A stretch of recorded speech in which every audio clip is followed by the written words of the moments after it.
Good morning students आशा करी तुम्हारा भालोई आछो। आज के आमी द्वादश श्रेणीर प्रबाही तड़ितेर अंतर्गत किछु गुरुत्वपूर्ण विषय निये आलोचना करब। आमी धाराबाहिकभावे प्रबाही तड़ितटी आलोचना करछि। आज के छोटोखाटो अथच खूब गुरुत्वपूर्ण किछु विषय ताहले तोमादेर सामने आलोचना करा जाक। देखो तोमरा देखते पाচ্ছ आमी प्रथमे एखाने लिखे रेखेछि जे कार्बन रोधक। ताहले कार्बन रोधक कि जिनिस सेटा एकटू पढ़ी। देखो कि लेखा आछे, बला आछे कार्बन रोधक हलो 2 वाट बा तार कम क्षमतार पाल्लायुक्त रोधक जेगुली साधारणत निम्न क्षमतार वैद्युतिक बर्तनीते व्यवहृत हय। एई रोधकगुली व्यवहारेर सुविधा हलो जे एगुली सस्ता, आकारे छोटो एवं रोधेर विस्तीर्ण पाल्लायुक्त।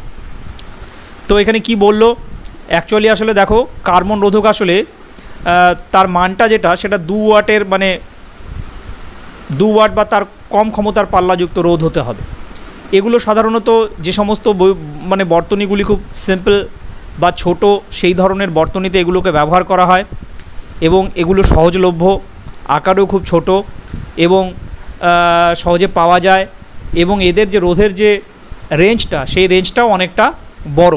সেই ধরনের রোধকই হলো হচ্ছে এই কার্বন রোধক। এবার এই যে কার্বন রোধক, এই কার্বন রোধক সাধারণত 2 ধরনের হয়ে থাকে। তো আমরা পরপর দেখো কার্বন রোধকের দুটো ভাগ কি কি। একটা ভাগ হলো হচ্ছে কার্বন কম্পোজিশন রোধক, আরেকটি ভাগ হলো কার্বন ফিল্ম রোধক। তাহলে আমরা এখন পরপর এই কার্বন কম্পোজিশন রোধক এবং কার্বন যে ফিল্ম রোধক তা নিয়ে একটু আলোচনা করি। দেখো তোমাকে এখানে যে কার্বন যে কম্পোজিশন রোধক সেটা বলতে আসলে কি বলেছে।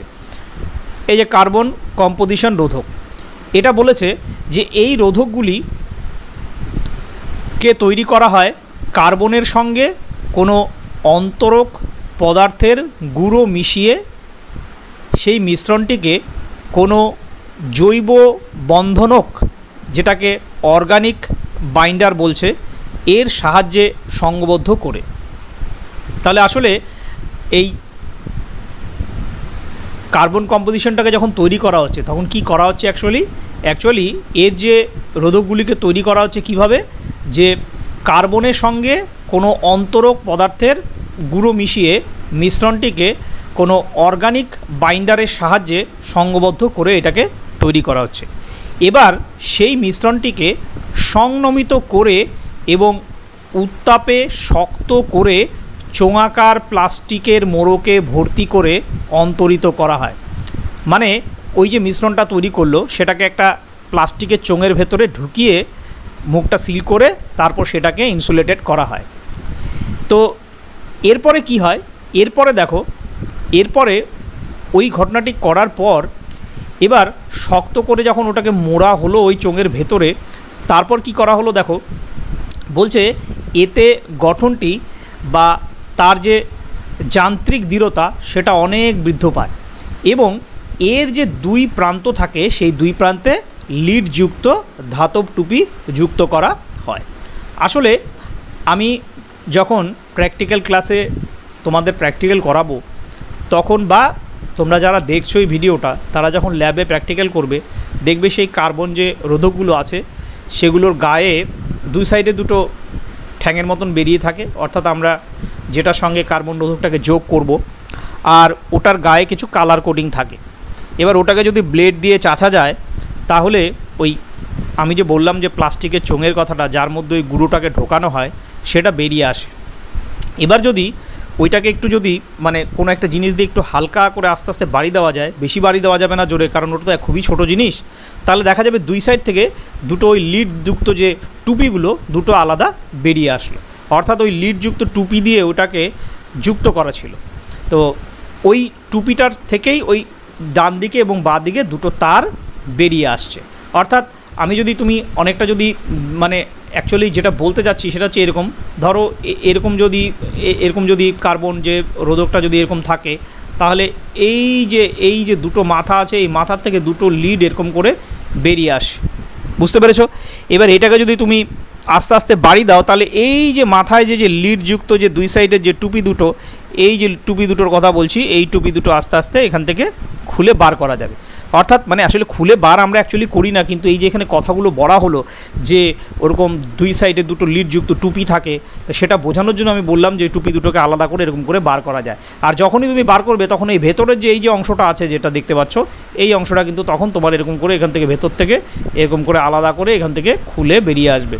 এবং এইটা প্লাস্টিকের একটা চোঙের মতন থাকবে, যার ভেতরে এই যে তোমাকে বললো যে গুঁড়ো পদার্থ মিশিয়ে মিশ্রণটিকে কোনো জৈব বন্ধনক অর্গানিক বাইন্ডারের সাহায্যে সংঘবদ্ধ করা হয়ে থাকে এবং ওই মিশ্রণটিকে সংনমিত করে এবং উত্তাপে শক্ত করে চোঙাকার প্লাস্টিকের মোড়কে ভর্তি করে অন্তরিত করা হয়। এই যে চোঙাকার প্লাস্টিকটা দেখতে পাচ্ছ, এর ভেতরে এটাকে যুক্ত করে এটাকে অন্তরিত করা থাকে। তাহলে এই গেল তোমাদের এই যে কার্বন কম্পোজিশন রোধক যে তার একটা বর্ণনা। এবার দেখো আমরা পরবর্তীতে তাহলে অন্য বিষয়টায় আসি, অর্থাৎ আরেকটি রোধকের কথা আমি তোমাদেরকে বললাম। দেখো এই রোধকটির কথা বলা আছে কার্বন ফিল্ম রোধক, ঠিক আছে। তাহলে এই কার্বন ফিল্ম রোধকটা আসলে কি? তাহলে এই যে কার্বন ফিল্ম রোধক, দেখো এখানে বলা আছে যে সুবিধাজনক কোনো হাইড্রোকার্বনকে উচ্চ তাপমাত্রায় বিয়োজিত করে সেরামিক রডের ওপর পাতলা কার্বনের আস্তরণ ফেলে এই প্রকার রোধক প্রস্তুত করা হয়। এবার রডটির দুই প্রান্তে লিডযুক্ত ধাতব টুপি যুক্ত করা হয়। রোধকটিকে যান্ত্রিক দৃঢ়তা এবং জলীয় বাষ্প নিরোধক ক্ষমতা বৃদ্ধি করার জন্য এর পৃষ্ঠটিকে সিলিকন সদৃশ বার্নিশ করা হয়, এতে রোধক পৃষ্ঠটিও অন্তরিত হয়। আসলে দেখো এই যে রোধকটাকে যখন আমরা তৈরি করব তখন ইনসুলেশনের একটা ব্যাপার থাকতে হবে কিন্তু, কারণ ওইটা বাইরে থাকবে, অনেক সময় ওটার সঙ্গে যদি কোনো জিনিসের একটা শর্ট হয়ে যেতে পারে, বা আমরা যখন ওইটাকে টেস্টিং করার জন্য হাত দিতে পারি তাহলে যাতে আমরা শক না খাই তার জন্য সবসময় ওইটাকে ইনসুলেটেড করা হবে। মানে আসলে ইনসুলেশন ব্যাপারটা কি, তোমরা যে বাড়িতে যে তারগুলো দেখো যেগুলো দিয়ে আমরা কানেক্টিং করি, বাড়িতে দুটো করে তার দিয়ে আমরা একটা বাল্ব লাগাই, তো তারটার ভেতরে যে তামার অংশটা থাকে সেটা তো আসলে তারটা, তার উপরে দেখবে কিন্তু একটা পিভিসি কোটিং করা থাকে, ওইটা কোটিং করে তাকে ইনসুলেটেড করা হয়। এখানে সে কথাটাই বলেছে, অর্থাৎ ওই যে সুবিধাজনক, তাহলে কি বলেছে যে কোনো একটা হাইড্রোকার্বনকে উচ্চ তাপমাত্রায় প্রথমে সেটাকে বিয়োজিত করা হবে, তারপর সেরামিক রডের ওপর পাতলা কার্বনের একটা আস্তরণ ফেলে এই প্রকার রোধককে প্রস্তুত করা হবে এবং ওই রডটির দুই প্রান্তে আবার কি করা হবে, লিডযুক্ত ধাতব টুপি যুক্ত করা হবে। রোধকটির যান্ত্রিক দৃঢ়তা এবং জলীয় বাষ্প নিরোধক ক্ষমতা দেওয়ার জন্য এর পৃষ্ঠটিকে সিলিকন সদৃশ বার্নিশ করা হয়, কারণ এতে তো অন্তরিত হবে রোধকটা, তাছাড়া আবার এর উপরে যখন বার্নিশ করে দেওয়া হবে তাহলে কি হবে, জলীয় বাষ্প যাতে ওই রোধকটিকে নষ্ট না করতে পারে সেই হিসাবেও বা তার জন্যই সাধারণত এই ধরনের পদ্ধতিটাকে অবলম্বন করা হয়ে থাকে। তাহলে এই গেল তোমাদের হচ্ছে কার্বন রোধক বা কার্বন ফিল্ম রোধক যেটা, সেটা সম্পর্কে আলোচনা। নেক্সট আমরা আলোচনা করব আরও একটি গুরুত্বপূর্ণ জিনিস, যে জিনিসটি আমাদের খুব জানা দরকার, কারণ ইলেকট্রনিক্স বা প্রবাহিতরি সংক্রান্ত যদি আমরা কোনো মডেল বা ইত্যাদি করতে যাই তখন আমাদের এই রেজিস্ট্যান্সের খুব প্রয়োজন হয়, অর্থাৎ রোধের দরকার হয়। তখন আমাদেরকে রোধ কিন্তু কিনে আনতে হয়। তো বাজারে হয়তো রোধ যখন কিনতে যাওয়া হবে তখন ওদের কাছে সেই রোধের ভ্যালু বললে ওরা সঙ্গে সঙ্গে সেই রোধটাকে দিয়ে দেয়, কিন্তু কতগুলো রোধ একসঙ্গে রয়েছে তার মধ্য থেকে একটা রোধ তুমি বেছে নিয়ে সেই রোধটার মান কত সেটা যদি বার করতে চাও নিজে নিজে কোনো রকম মিটার বা অ্যাভোমিটারের সাহায্য ছাড়া, তাহলে তোমাকে কিন্তু কার্বন রোধকের বর্ণ সংকেত বা colour code of carbon resistance এই জিনিসটি ভালো করে জানতে হবে। এবং তুমি যদি এই জিনিসটি খুব ভালো করে জানো বা বোঝো তাহলে খুব সহজেই তুমি যে কোনো একটা রোধকে দেখে, কার্বন রোধকে দেখে তার মান কত সেটা তুমি কিন্তু সহজেই বার করতে পারবে।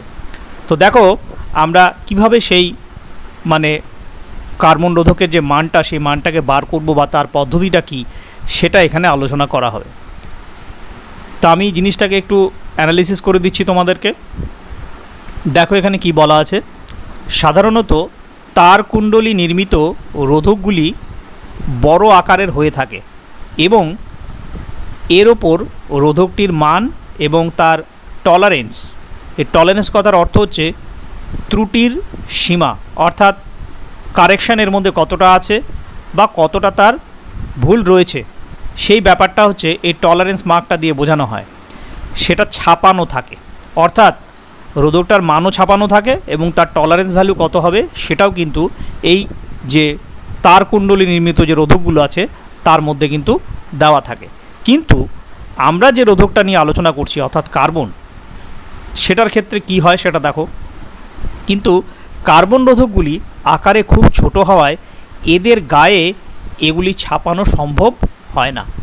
অর্থাৎ অত ছোটো রেজিস্ট্যান্স তোমরা যদি দেখো হাতে নিয়ে তাহলে বুঝতে পারবে যে তার মধ্যে কিভাবে আমরা ওই লেখাগুলো ছাপতে পারবো, বা ছাপলেই বা চোখে দেখা যাবে কি করে। তাই প্রস্তুতকারকেরা সাধারণত একটি বর্ণ সংকেতের সাহায্যে এদের রোধের মান এবং তার যে টলারেন্সের পরিমাপটা আছে সেটাকে নির্দেশ করার ব্যবস্থা করেন। ব্যবহৃত বর্ণ সংকেত বা কালার কোড সেটা হলো নিম্নরূপ। অর্থাৎ এই রোধকের যে কালার কোড, সেই কালার কোড দেখে তার রোধের মান তোমাকে বার করা শিখতে হবে। এবং তার জন্য এই যে আমি এখানে একটা চার্ট দেখতে পাচ্ছ, সেই চার্টটা তোমাকে খুব ভালো করে বুঝতে হবে। এবং বুঝতে হবে বলতে কি, এটা বোঝার কিছু নেই, আসলে এটাকে মুখস্থ রাখতে হবে। অর্থাৎ বিভিন্ন কালারের এগেনস্টে তার ভ্যালুগুলো কি কি, সেই ভ্যালুগুলো তোমাকে ফট করে দেখে মনে রাখতে হবে। অর্থাৎ রেড বললে তার ভ্যালু কত, বা গ্রিন বললে তার ভ্যালু কত, বা হোয়াইট বললে তার ভ্যালু কত, সেই ভ্যালুগুলো কিন্তু তোমাকে কিন্তু ওখান থেকে বলার সঙ্গে সঙ্গে মানে দেখার সঙ্গে সঙ্গে এই কালারগুলো তোমাকে মানে নিজে মনে করে ফেলতে হবে। তাহলে পরেই তুমি খুব সহজেই দেখবে পদ্ধতিটা অবলম্বন করলে কোনো একটা কার্বন রোধকের যে ভ্যালু কত হবে সেই ভ্যালুটা তুমি সহজেই বার করতে পারবে। দেখো তাহলে আমরা সেই কালার যে কোড তার যে লিস্টটা আছে সেই লিস্টটাকে আমি তোমাকে একটু দেখিয়ে দিচ্ছি। দেখো এই লিস্টটার মধ্যে কি বলেছে। লিস্টটার মধ্যে প্রথমে এখানে দেওয়া আছে বর্ণ বা কালার, আর নিচে তার সাংকেতিক সংখ্যাগুলো দেওয়া আছে। এবার একটা একটা করে কালার দেখো। প্রথমে দেখো দেওয়া আছে হচ্ছে ব্ল্যাক, তাই তো? তাহলে এই ব্ল্যাকের যে ভ্যালুটা সেই ভ্যালুটা কত? 0। নেক্সট হচ্ছে ব্রাউন, ব্রাউনের ভ্যালু কত? 1। রেড, রেডের ভ্যালু কত? 2। অরেঞ্জ, অরেঞ্জের ভ্যালু কত? 3। ইয়েলো, তার ভ্যালু কত? 4। নেক্সট গ্রিন, তার ভ্যালু কত? 5। ব্লু, তার ভ্যালু কত? 6। ভায়োলেট বা বাদামি, তার ভ্যালু কত? 7। নেক্সট গ্রে, তার ভ্যালু কত? 8। লাস্ট হচ্ছে হোয়াইট, তার ভ্যালু কত? 9। তো দেখো এইভাবে মনে রাখতে তোমাদের হয়তো অসুবিধা হতে পারে, তার জন্য একটা সহজ পদ্ধতি করা আছে। যে উল্লিখিত এই যে বর্ণগুলো যে আছে সেই বর্ণগুলোকে উল্লিখিত বর্ণ সংকেতটি মনে রাখার জন্য এই স্মৃতি সহায়ক ক্রমটি অনুসরণ করা যেতে পারে। অর্থাৎ মনে রাখার জন্য তোমাদেরকে একটা পদ্ধতি বলে দিয়েছে। কি পদ্ধতিটা বলছে? বলছে তুমি একটা সেন্টেন্স মনে রাখো, তার মধ্যে লেখা আছে দেখো, BB Roy, Great Britain is very gentle and wise. অর্থাৎ বাংলা যদি করা যায় তাহলে গ্রেট ব্রিটেনের যে বিবি রয় সে খুব ভদ্রলোক এবং খুব জ্ঞানী। কিন্তু আমার বাংলাটা মনে রাখলে হবে না, আমাকে এই ইংরেজিটাই মনে রাখতে হবে। অর্থাৎ ইংলিশ সেন্টেন্সটা যেটা আছে সেটাই মনে রাখতে হবে। BB Roy, Great Britain is very gentle and wise. খুব ভালো করে লক্ষ্য করো, এখানে যখন তোমাকে এই যে সেন্টেন্সটা বলা আছে তার মধ্যে দেখো কিছু তোমাকে বোল্ড কালি দিয়ে লেখা আছে, কিন্তু অতএব ওই বোল্ড কালিগুলোই কিন্তু তোমাকে মনে রাখতে হবে, কারণ ওই বোল্ড কালিগুলোই তোমার হচ্ছে এই কোডের সঙ্গে জড়িত। দেখো প্রথমে এখানে এখানে কি আছে? এখানে ব্ল্যাক আছে, তাই তো? দেখো এই যে বি ফর ব্ল্যাক, বিবি রয়ের বিটা ফর ব্ল্যাক। তারপরে দেখো আছে ব্রাউন, দেখো এই বি সেকেন্ড বিটাও কিন্তু তাহলে ব্রাউন। তারপরে আছে রেড, দেন নেক্সট দেখো রয়ের এই যে আরটা যেটা আছে সেটা হচ্ছে রেড। তারপর দেখো নেক্সট অরেঞ্জ, এখানে দেখো রয়ের পরে যে ওটা আছে ওটা দেখো অরেঞ্জ। নেক্সট ইয়েলো, অর্থাৎ রয়ের যে ওয়াইটা আছে ওয়াই ফর ইয়েলো। তারপর দেখো আছে গ্রিন, গ্রিনে দেখো এখানে জি ফর গ্রিন, গ্রেটের যেটা জিটা আছে সেই জিটা ফর হচ্ছে গ্রিন। দেন নেক্সট দেখো ব্রিটেন, এই ব্রিটেনের বিটা দেখো এই যে ব্লুর বিয়ের সঙ্গে মিলে গেছে, ইজ ভেরি, ভেরির যে ভিটা আছে সেই ভিটা দেখো ভায়োলেটের সঙ্গে মিলে গেছে বা বাদামির সঙ্গে। দেন নেক্সট হচ্ছে জেন্টাল, জেন্টালের মধ্যে যে এই যে জিটা আছে যেটা, সেটা দেখো গ্রের সঙ্গে মিলে গেছে। আর অ্যান্ড ওয়াইজ, ওয়াইজ হচ্ছে ডাব্লুটা দেখো মিলে গেছে এখানে ডাব্লুর সঙ্গে। অর্থাৎ আমি যদি এই সেন্টেন্সটা মনে রাখি, BB Roy Great Britain is very gentle and wise, ওই যে প্রথম যে বড় হাতের যে বোল্ড করা আছে যেগুলো, অর্থাৎ যেগুলো দিয়ে শুরু হচ্ছে, সেখানে যদি মনে রাখতে পারি তাহলে এই চারটা কিন্তু আমার সহজেই মনে রাখবে। আর ওই পরপর পরপর যদি মনে করো তাহলে ওই 0 থেকে শুরু করে 9টা ডিজিট তোমাকে মনে রাখতে হবে। অর্থাৎ এটা যদি তুমি প্র্যাকটিস করো তাহলে পরে কিন্তু সহজেই তুমি এই জিনিসটা বুঝতে পারবে। দেখো এই যে এখানে বলে দেওয়া আছে, এখানে আমি একটু বলে দিই তোমাদেরকে। দেখো এখানে বলা আছে মোটা হরফের বড় হাতের অক্ষরগুলি যথাক্রমে ব্ল্যাক মানে কালো, ব্রাউন মানে হচ্ছে বাদামি, রেড লাল, অরেঞ্জ কমলা, ইয়েলো হলুদ এবং গ্রিন সবুজ, ব্লু হচ্ছে নীল, ভায়োলেট বেগুনি, গ্রে ধূসর এবং হোয়াইট সাদা বর্ণগুলিকে নির্দেশ করবে। অর্থাৎ বিবি রয়ের B stands for black, then next B stands for brown, রয়ের R stands for red, O for orange, Y for yellow, G for green, ব্রিটেনের বি ফর হচ্ছে কি blue, is very V for violet, gentle G for grey and wise W for white. তাহলে তুমি যদি এইভাবে মনে রাখো তাহলে তার এগেনস্টে যে নাম্বারগুলো আছে সেই নাম্বারগুলো সহজেই তুমি মনে রাখতে পারবে। এবার তো আমাদের ব্যান্ডগুলো কত কত ভ্যালু সেগুলো জানা হলো। এবার দেখো যখন ওই রেজিস্ট্যান্স আমরা নিয়ে আলোচনা করব, সেই রেজিস্ট্যান্সের গায়ে যে কালার কোডগুলো থাকে সেই কালার কোডগুলো কিভাবে থাকে বা কয়টা থাকে বা সেগুলোকে কিভাবে ধরা হয় বা তাদেরকে ব্যবহার করে কিভাবে আমরা রোধের মানটাকে বার করতে পারি সেটা আমরা এখানে একটু আলোচনা করি।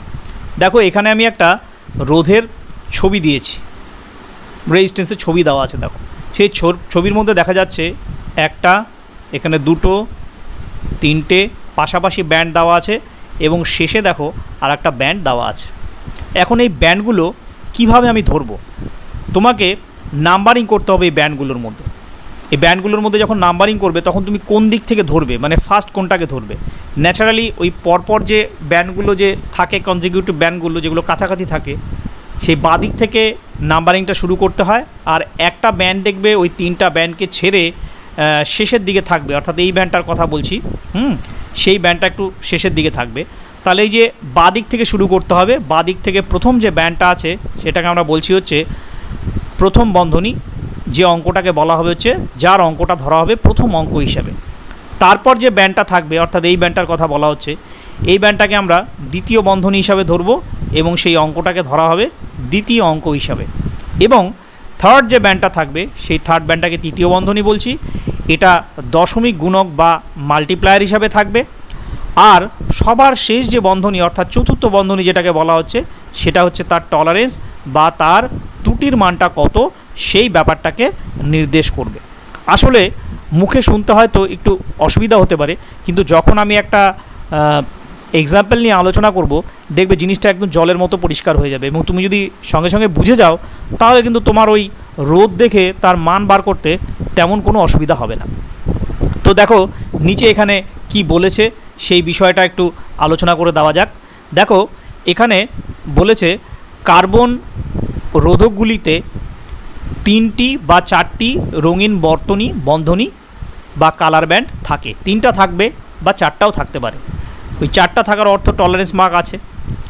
বাম দিক থেকে পড়লে প্রান্তের সবচেয়ে কাছাকাছি অবস্থিত প্রথম দুটি বন্ধনীর বর্ণ সংকেত রোধক দুটির মানের পরপর প্রথম দুটি অঙ্ককে চিহ্নিত করে। অর্থাৎ প্রথম অঙ্কটা ধরো হলো 1 আর দ্বিতীয় অঙ্কটা ধরো ভ্যালু দাঁড়ালো হচ্ছে 2, তাহলে তুমি লিখবে 1 আর 2 পাশাপাশি, অর্থাৎ এই দুটি অঙ্ককে চিহ্নিত করলে। তৃতীয় বন্ধনীর বর্ণসংকেত নির্দেশ করে প্রথম অঙ্ক দুটি পরপর কতগুলি শূন্য বসালে রোধকটির মান ওহম এককে পাওয়া যায়। আর চতুর্থ বন্ধনীটি টলারেন্সকে বোঝায়। তাহলে আমি আগেও বললাম, দেখো তাহলে কি হলো, বলছে কার্বন রোধকগুলিতে 3টি বা 4টি রঙিন বর্ধনী বা কালার ব্যান্ড থাকে। বাম দিক থেকে পড়লে প্রান্তের সবচেয়ে কাছাকাছি অবস্থিত প্রথম দুটি বন্ধনীর বর্ণসংকেত রোধকটির মানের পরপর প্রথম দুটি অঙ্ককে চিহ্নিত করে। অর্থাৎ ধরো 1 আর 2 বললাম আমি, তাহলে তুমি ফার্স্ট হচ্ছে 1 আর ধরো সেকেন্ড যেটা আছে সেটাকে ধরো আমি বললাম হচ্ছে 2, ঠিক আছে। তাহলে তুমি রোধকের জন্য রোধের মান নির্ণয় করার জন্য তুমি কি বসিয়ে দিলে, তার পাশে 1 আর 2 বসিয়ে দিলে। এবার দেখো কি বলেছে, তৃতীয় বন্ধনীর বর্ণসংকেত নির্দেশ করে প্রথম অঙ্ক দুটির পর কতগুলি শূন্য বসালে রোধকটির মান ওহম এককে পাওয়া যাবে। ধরো তৃতীয় যে বন্ধনীটা আছে সেইখানে ধরো তুমি দেখলে সেটার গায়ে লেখা আছে হচ্ছে ধরো 1, তাহলে এই তৃতীয় বন্ধনীটা তুমি ধরো গুণকটা পেলে 1, মানটা 1 পেলে, তাহলে তুমি কি করবে, এই যে 1 আর 2 লিখেছো তার পাশে একটা 0 বসিয়ে দেবে। এইটা যদি 2 হতো তাহলে 2টো 0 বসাতে, এইটা যদি 3 হতো তাহলে 3টা 0 বসাতে। এবার এই 1 2 0 তাহলে আমি এখানে যে আলোচনা করলাম তার পাশে আমি লিখে দিলাম এত ওহম, ঠিক আছে।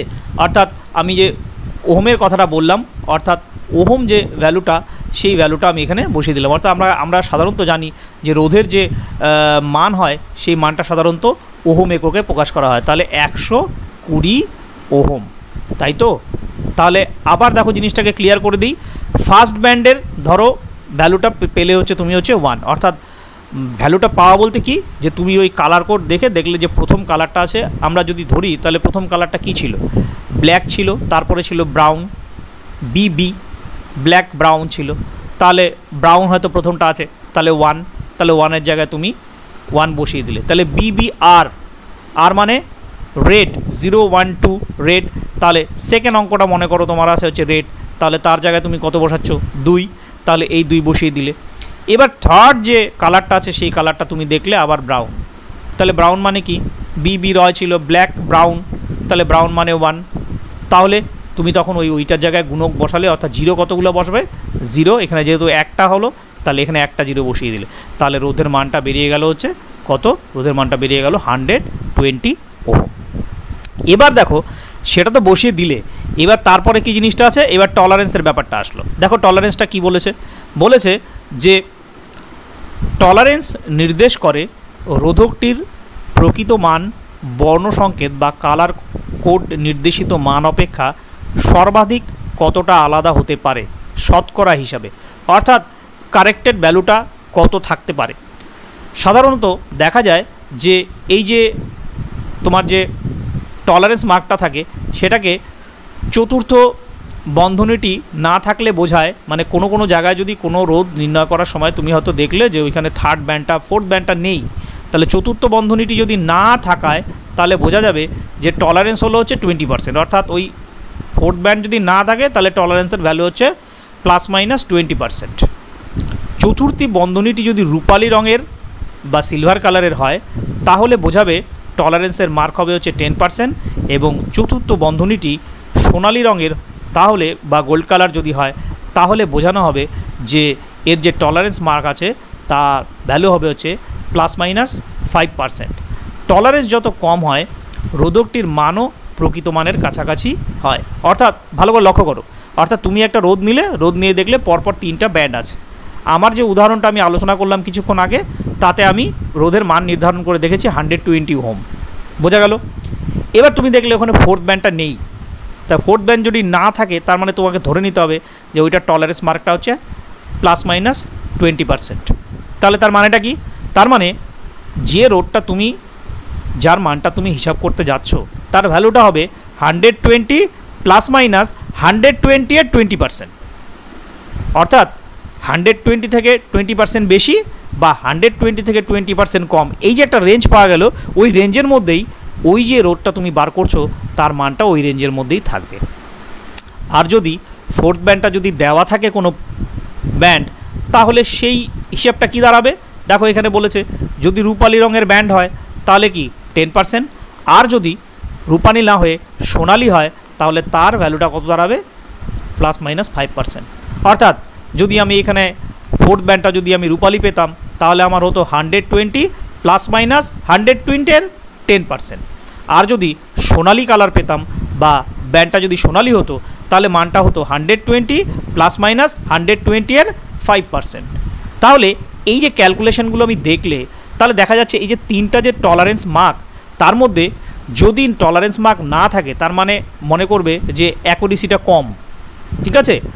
আর যদি টলারেন্স মার্কের মধ্যে যদি তোমাকে রূপালি কালার দেওয়া থাকে তাহলে তার টলারেন্স মার্কটা তুলনামূলক ওটার থেকে অনেকটা ভালো। আর যদি সোনালি দেওয়া থাকে তাহলে দেখো তার টলারেন্স মার্ক কত আছে, প্লাস মাইনাস 5%, তার মানে তার অ্যাকুরেসিটা অনেক বেশি। সেই জন্য এখানে দেখো বলেছে যে টলারেন্স যত কম হয় রোধকটির মান প্রকৃত মানের তত কাছাকাছি হয়। এইভাবেই আমরা সাধারণত ওই যে কালার কোড আছে সেই কালার কোড দেখে আমরা রোধের মান আমরা সহজেই নির্ধারণ করতে পারি। এবার দেখো এই কালার কোডকে বার করার জন্য আমি একটা উদাহরণের সাহায্যে ব্যাপারটিকে আলোচনা করেছি। দেখো এখানে কি বলেছে, বলেছে উদাহরণস্বরূপ ধরা যাক একটি কার্বন রোধকের বাম দিক থেকে প্রথম তিনটি বন্ধনীর বর্ণ হলো যথাক্রমে হলুদ, তারপর বেগুনি এবং বাদামি বা ব্রাউন, এবং চতুর্থ বন্ধনীটি হলো সোনালি। অর্থাৎ ঘুরিয়ে যদি বলি যে তোমাকে একটা কেউ রোদ দিল, বললো যে ভাই এটার মান বের করে আমাকে দেখাও তো, বা এটার মান কত বলো, তখন তুমি কালার কোড দেখতে শুরু করলে। প্রথমে তোকে কালারগুলো চিনতে হবে। তাহলে কালারগুলো তুমি কি দেখলে, প্রথম যে তিনটি কালার আছে সেই কালারের মধ্যে ফার্স্ট যেটা আছে সেটা তুমি পেলে হচ্ছে ইয়েলো ওয়াই, তারপর সেকেন্ড যেটা পেলে সেটা পেলে হচ্ছে বেগুনি ভি, কারণ আমার প্রথম লেটারগুলো দরকার, এবং বাদামি বা ব্রাউন, থার্ডেরটা পেলে বাদামি। তাহলে এবার চতুর্থ যে বন্ধনীটা আছে সেই বন্ধনীটা তুমি পেলে হচ্ছে সোনালি। তাহলে তোমার কালার কোডে যে চারটা ব্যান্ড আমার দরকার ছিল তাদের কালারগুলোকে ডিটেক্ট করা দরকার ছিল, তাহলে সেই কালারগুলো কিন্তু আমার ডিটেক্ট হয়ে গেল। এবার দেখো তাহলে আমাকে এবার ফার্স্ট যে কালারটা আছে সেই কালারটা কি আছে, ইয়েলো, তাই তো, ওয়াই। তাহলে ওয়াইয়ের ভ্যালুটা কত ছিল দেখো, ওই যে তোমাকে বলেছিলাম B Roy, B for black, B for brown, তারপর Roy R for red, O for orange, আর ওয়াই ফর ইয়েলো। তাহলে দেখো 0 1 2 3 4, দেখো সেই জন্য প্রথমে এই ইয়েলোর জায়গায় বসে গেল হচ্ছে 4। দেন নেক্সট ভায়োলেট বা বেগুনি। বেগুনি যদি তুমি ওই লিস্টটা দেখো, বেগুনি দেখবে বেগুনির ভ্যালু আছে হচ্ছে 7, তাহলে তুমি পাশাপাশি 7 বসিয়ে দিলে, তাহলে দেখো 4 আর 7 তুমি বসিয়ে দিলে। নেক্সট দেখো থার্ড যে ব্যান্ডটা আছে সেই ব্যান্ডটা আছে হচ্ছে বাদামি অর্থাৎ ব্রাউন, তাই তো। তাহলে বিবি ব্ল্যাক ব্রাউন 0 আর 1, তাহলে বাদামির জন্য 1 হবে। তাহলে 1-এর জন্য কটা শূন্য বসাবে, একটা শূন্য, সেই জন্য দেখো এখানে 10 টু দি পাওয়ার 1 লিখেছে। যদি 2 থাকতো তাহলে 10 টু দি পাওয়ার 2 লিখতো, আমি কিছুক্ষণ আগেই তোমাদের বলেছিলাম। তো 10 টু দি পাওয়ার 1 মানে দ্যাট ইজ 10। তাহলে রোধকের মানটা অ্যাকচুয়ালি হয়ে গেল হচ্ছে 470 ওহম। এবার দেখো ফোর্থ যে ব্যান্ডটা সেই ব্যান্ডটা আছে কি, ফোর্থ ব্যান্ডটা আছে হচ্ছে সোনালি, তাই তো। অর্থাৎ তার টলারেন্স কত, আমরা জেনেছি যত টলারেন্স কম হবে তত অ্যাকুরেসি বেশি হবে। তাহলে সোনালির যে টলারেন্স ভ্যালুটা সেটা কত ছিল, 5%। তাহলে দেখো মেইন যে রোডটা হবে তার যে ভ্যালুটা হতে পারে তার রেঞ্জটা কি হবে, 470 ohm, that is 470 ohm plus minus এটার সঙ্গে কি হচ্ছে, প্লাস মাইনাস হয়ে যাচ্ছে 5%। তাহলে তার মানে দেখো 470 প্লাস 470-এর 5% বা 470 মাইনাস 470-এর 5%। তাহলে 470-এর 5% করে সেটাকে 470 থেকে বিয়োগ করলে যে ভ্যালুটা পাওয়া যাচ্ছে, আর 470-এর 5% করে 470-এর সঙ্গে ওই 5%টা যোগ করে যে ভ্যালুটা পাওয়া যাচ্ছে, এই যে শুরুর ভ্যালুটা আর শেষের ভ্যালুটা এই রেঞ্জের মধ্যে থাকবে হচ্ছে এই যে আমাদের যে এখানে যে রোডটা বার করতে দিয়েছে তার ভ্যালু। অর্থাৎ এখানে যেহেতু সোনালি কালার রয়েছে তাই তার টলারেন্স মার্কটা মানে কম, যেহেতু সেই জন্য তার ত্রুটির মানটাও তুলনামূলক অনেক কম হবে। তাহলে আমরা যদি এইভাবে কোনো একটা রোধকে দেখে তার ব্যান্ডগুলোকে যদি চিহ্নিতকরণ করতে পারি তাহলে আমাদের যে টেবিল আছে সেই টেবিলের মধ্যে সহজেই আমরা ওটা বসিয়ে দিয়ে আমরা এরকম করে রোধের মানকে সহজেই কালার কোড দিয়ে বার করতে পারবো। তোমরা এবার কি করবে, তোমরা যে কোনো একটা ইলেকট্রনিক শপে যাবে, গিয়ে তোমরা করবে কি কিছু রোধ ওইভাবে নিয়ে চলে আসবে, নিয়ে চলে এসে বাড়িতে বসবে, বসে নিয়ে এই পদ্ধতিটাকে ব্যবহার করে তার মানগুলো বার করা শিখবে। এবং সঙ্গে যদি তোমাদের বাড়িতে কোনো একটা মাল্টিমিটার থাকে তাহলে সেটা দিয়ে পরে মেপে দেখবে তাহলে তুমি যে শিখলে অর্থাৎ এটার মান কত রেঞ্জের মধ্যে থাকতে পারে দেখবে তার সঙ্গে হুবহু মিলে যাবে। তাহলে কিন্তু তোমার ব্যাপারটাও ভালো লাগবে এবং পড়াটাও বুঝতে তোমার অনেক সুবিধা হবে। এই যে দীর্ঘ লকডাউন পিরিয়ড চলছে, এরপরে নিশ্চয়ই লকডাউন উঠে গেলে পরে যখন স্কুল খুলবে তখন তোমরা আস্তে আস্তে যখন স্কুলে আসবে ল্যাবে তোমাদের নিয়ে যাওয়া হবে। আমি তোমাদের ল্যাবে এইভাবে এই কার্বন রোধকের মানটা কিভাবে বার করতে হয় সেটা ওখান থেকে দেখে বের করে আবার মিটার দিয়ে মেপে তোমাদেরকে বুঝিয়ে দেব যে দেখো এই মানটা বেরোলো এবং আমরা মানটা থিওরিটিক্যালি বের করলাম আর প্র্যাকটিক্যালি বের করলাম, দেখো এই মান দুটো একই হলো। এবার আমরা আলোচনা করব বর্তনীতে তড়িৎ কোষের সংযোগ, অভ্যন্তরীণ রোধ ও নষ্ট volt, connection of electric cell in a circuit, internal resistance of a cell and its lost volt. এগুলো খুবই গুরুত্বপূর্ণ বিষয়, আমরা পরপর দেখো সেগুলোকে আলোচনা করছি। আমি এখানে একটা বর্তনী দেখিয়েছি, বর্তনীটা খুব সহজ, তোমরা সেই বর্তনীটা একটু ভালো করে দেখো। এখানে একটা সেল দেওয়া আছে, এটা সেলের প্লাস আর মাইনাস, তার ইএমএফ অর্থাৎ তড়িৎচালক বল ক্যাপিটাল ই দেওয়া আছে এবং তার অভ্যন্তরীণ যে রোধ সেই রোধটাকে আমরা স্মল আর দিয়ে ডিনোট করেছি। এখানে বুঝবো যে অভ্যন্তরীণ রোধ জিনিসটা কী আসলে, এবং এই সেলের সঙ্গে একটা তার দিয়ে এটাকে কানেক্ট করে বাইরে একটা রোধের আরের সঙ্গে এটাকে যুক্তকরণ করে এই বর্তনীটাকে কমপ্লিট করা আছে। যখনই বর্তনীটা কমপ্লিট হয়ে আছে তাহলে আমরা জানি যে ধনাত্মক প্রান্ত থেকে ঋণাত্মক প্রান্তের দিকে আই মানের প্রবাহ এখানে যাচ্ছে, অর্থাৎ প্লাস থেকে শুরু হয়ে আইটা এখান থেকে ঘুরে নিয়ে এসে একবারে তার ঋণাত্মক প্রান্তে ঢুকছে। এটা তোমরা মোটামুটি জানো, সেই বিষয়টাই এখানে বলা আছে। তো এবার দেখো এখানে অ্যাকচুয়ালি কী বলেছে, আমরা একটু এই ব্যাপারটা পড়ি, তাহলে পড়লেই জিনিসটা বোঝা যাবে। আমি অ্যানালিসিস করে দিচ্ছি। ধরি ক্যাপিটাল ই তড়িৎচালক বলযুক্ত একটি তড়িৎ কোষের দুটি মেরুকে ক্যাপিটাল আর রোধযুক্ত একটি পরিবাহীর দুই প্রান্তের সঙ্গে সংযুক্ত করা হলো। চিত্র 1.22 অর্থাৎ এই ফিগারটার কথা বলা হয়েছে, আমি কিছুক্ষণ আগে তোমাদের বললাম। ফলে রোধের মধ্য দিয়ে একটি স্থির তড়িৎ প্রবাহ ক্যাপিটাল আই কোষের ধনাত্মক প্রান্ত থেকে নির্গত হয়ে ঋণাত্মক প্রান্তের দিকে যায় এবং ওই একই প্রবাহ কোষের ভেতরে ঋণাত্মক প্রান্ত থেকে ধনাত্মক প্রান্তের দিকে প্রবাহিত হয়। আমি এই জায়গাটা স্টপ করি, এবার একটু বুঝিয়ে দিই। দেখো এই যে কোষটা, তাহলে এই কোষের ভেতরে একটা ইন্টারনাল সার্কিট আছে, সেটাকে অভ্যন্তরীণ বর্তনী ধরো, আর বাইরে যে রোধের সঙ্গে যুক্ত করা আছে সেই বর্তনীটাকে এক্সটার্নাল সার্কিট ধরো। তাহলে পরিষ্কার দেখা যাচ্ছে যে এক্সটার্নাল সার্কিটে তড়িৎ প্রবাহটা ধনাত্মক মেরু থেকে শুরু করে অর্থাৎ প্লাস থেকে শুরু করে ওটা কোথায় ঢুকছে, মাইনাসের দিকে ঢুকছে। এই দেখো এই দিক থেকে এখান থেকে বেরোচ্ছে আইটা, বের হয়ে গিয়ে আইটা আবার এই মাইনাসে ঢুকছে। তাহলে বহির্বর্তনীতে প্রবাহ মাত্রা ধনাত্মক থেকে ঋণাত্মকের দিকে যাচ্ছে। কিন্তু এবার এই সার্কেলটা যদি কমপ্লিট করতে হয় তাহলে অবশ্যই দেখো কোষের ভিতরে কিন্তু প্রবাহ মাত্রা কোন দিক থেকে কোন দিকে যাবে, কোষের ভিতরে প্রবাহ মাত্রাটা যাবে নেগেটিভ থেকে পজিটিভের দিকে, অর্থাৎ ঋণাত্মক থেকে ধনাত্মকের দিকে, সেটাই এখানে বলা হয়েছে। এবার দেখো তারপরের অংশটা কি বলা আছে, তড়িৎ কোষের মধ্যস্থ সক্রিয় পদার্থ বা তরলের কিছুটা রোধ থাকে, অর্থাৎ ভেতরে যে সক্রিয় পদার্থ হিসাবে যে তরলটা ব্যবহার করা হয় সে তরলও ব্যবহার করা হয়, এখন পেস্ট ব্যবহার করা হয় ডাইসেলগুলোর মধ্যে। তো যাই হোক, তো যা ওই তড়িৎ প্রবাহের বিরুদ্ধে বাধার সৃষ্টি করে, অর্থাৎ এই যে কোষের অভ্যন্তরে যে লিকুইডটা ব্যবহার করা হচ্ছে তরল পদার্থটা, তারও কিছুটা একটা রোধ আছে সক্রিয় পদার্থটা। সেই রোধটা কি করে, যখন ওই বর্তনীর ভেতরে অর্থাৎ মানে সেলের ভেতরে তড়িৎ প্রবাহটা যায় তখন তার বিরুদ্ধে একটা বাধার সৃষ্টি করে। সেই বাধাকেই কোষের অভ্যন্তরীণ রোধ বা স্মল আর বলা হয়।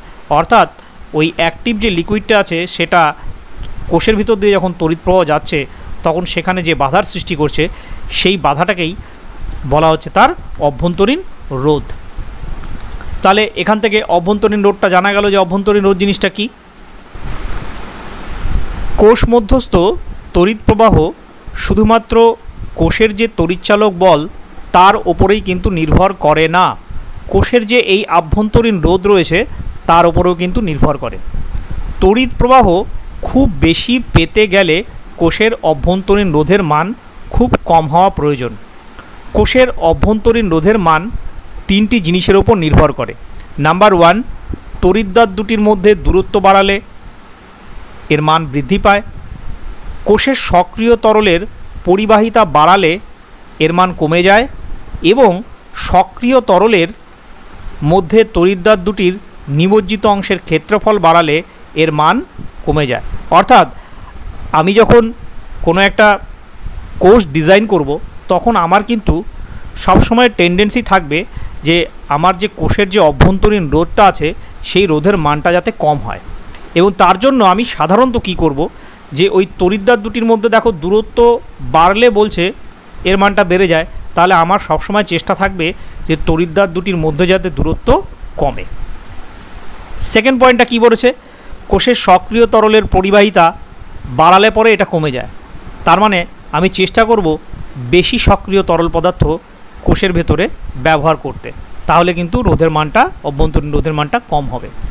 এবং তৃতীয় পয়েন্টটা কি বলেছে, সক্রিয় তরলের মধ্যে তড়িৎদ্বার দুটির নিমজ্জিত অংশের ক্ষেত্রফল বাড়ালে, অর্থাৎ তরলের মধ্যে যে প্লেট দুটো যে নিমজ্জিত আছে তার এরিয়াটা যদি আমি বাড়িয়ে দিই তাহলে পরে দেখা যাবে যে রোধের মানটা কমে আছে। তাহলে আমি চেষ্টা থাকবে সবসময় যে যাতে আমি এরিয়াটা ম্যাক্সিমাম করা যেতে পারে সেলের আকার অনুযায়ী। এইভাবেই আমরা যখন কোনো একটা সেলকে তৈরি করি তখন তার যে অভ্যন্তরীণ রোধের মান সেই মানটাকে কমানোর চেষ্টা করি, কারণ রোধের মান যখনই বেশি হয়ে যাবে তখন প্রবাহ মাত্রা কিন্তু কমে যাবে, আর আমাদের প্রবাহ মাত্রা কমলে পরে কিন্তু সেলটার যে কার্যকারিতাটা সেটা কিন্তু তুলনামূলক আমাদের কাছে ক্ষীণ হয়ে যাবে। সেই জন্য আমরা সবসময় চেষ্টা করব সেলের অভ্যন্তরীণ রোধের মান কমিয়ে যাতে আমাদের বর্তনীর প্রবাহ মাত্রাকে আমরা বাড়াতে পারি। এবার দেখো অনেক সময় এমসিকিউতে এই ছোট প্রশ্নগুলো আসে, সেই জন্য আমি এখানে এই 4টা পয়েন্ট দিয়ে রেখেছি।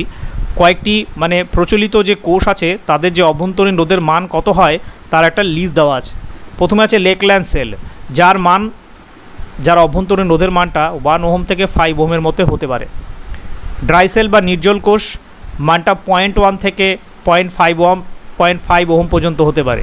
ড্যানিয়েল সেল সেটা হচ্ছে 1 ওহম থেকে 6 ওহমের মধ্যে হতে পারে। এবং সর্বশেষ সঞ্চয় কোষ, যার মান সবচেয়ে কম 0.01 ওহম প্রায়।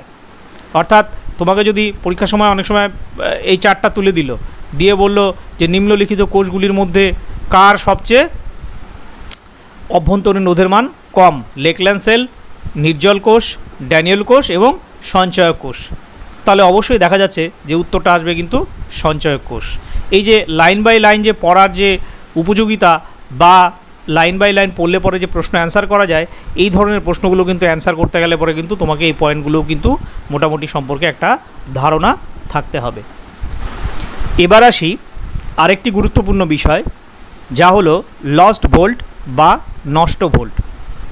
কোনো কোষের অভ্যন্তরীণ রোধ ওই কোষের সঙ্গে শ্রেণী সমবায়ে যুক্ত আছে বলে ধরা হয়। অর্থাৎ কোষের ভেতরে যে একটা অভ্যন্তরীণ রোধ ধরলাম সেটা ওই কোষের সঙ্গে শ্রেণী সমবায় আছে বলে আমরা ধরে নিই। তাহলে আমি এখানে যে ফিগারটার কথা বলেছি 1.22, সেই ফিগারটার দিকে একটু চলো, সেই ফিগারটা একবার দেখা যাক। দেখো এই ফিগারে তাহলে এই যে সেলটা যে আছে তার যে ইএমএফটা আছে সেটা ই আছে এবং অভ্যন্তরীণ রোধটা আছে স্মল আর। তাহলে এই যে গোটা বর্তনীটা দেখা যাচ্ছে, এই বর্তনীর মোট রোধটা কত হবে, এই ক্যাপিটাল আরের সঙ্গে দেখো এই স্মল আরটা হচ্ছে শ্রেণী সমবায় আছে, তাহলে এই বর্তনীর মোট রোধ হয়ে যাবে হচ্ছে ক্যাপিটাল আর প্লাস স্মল আর।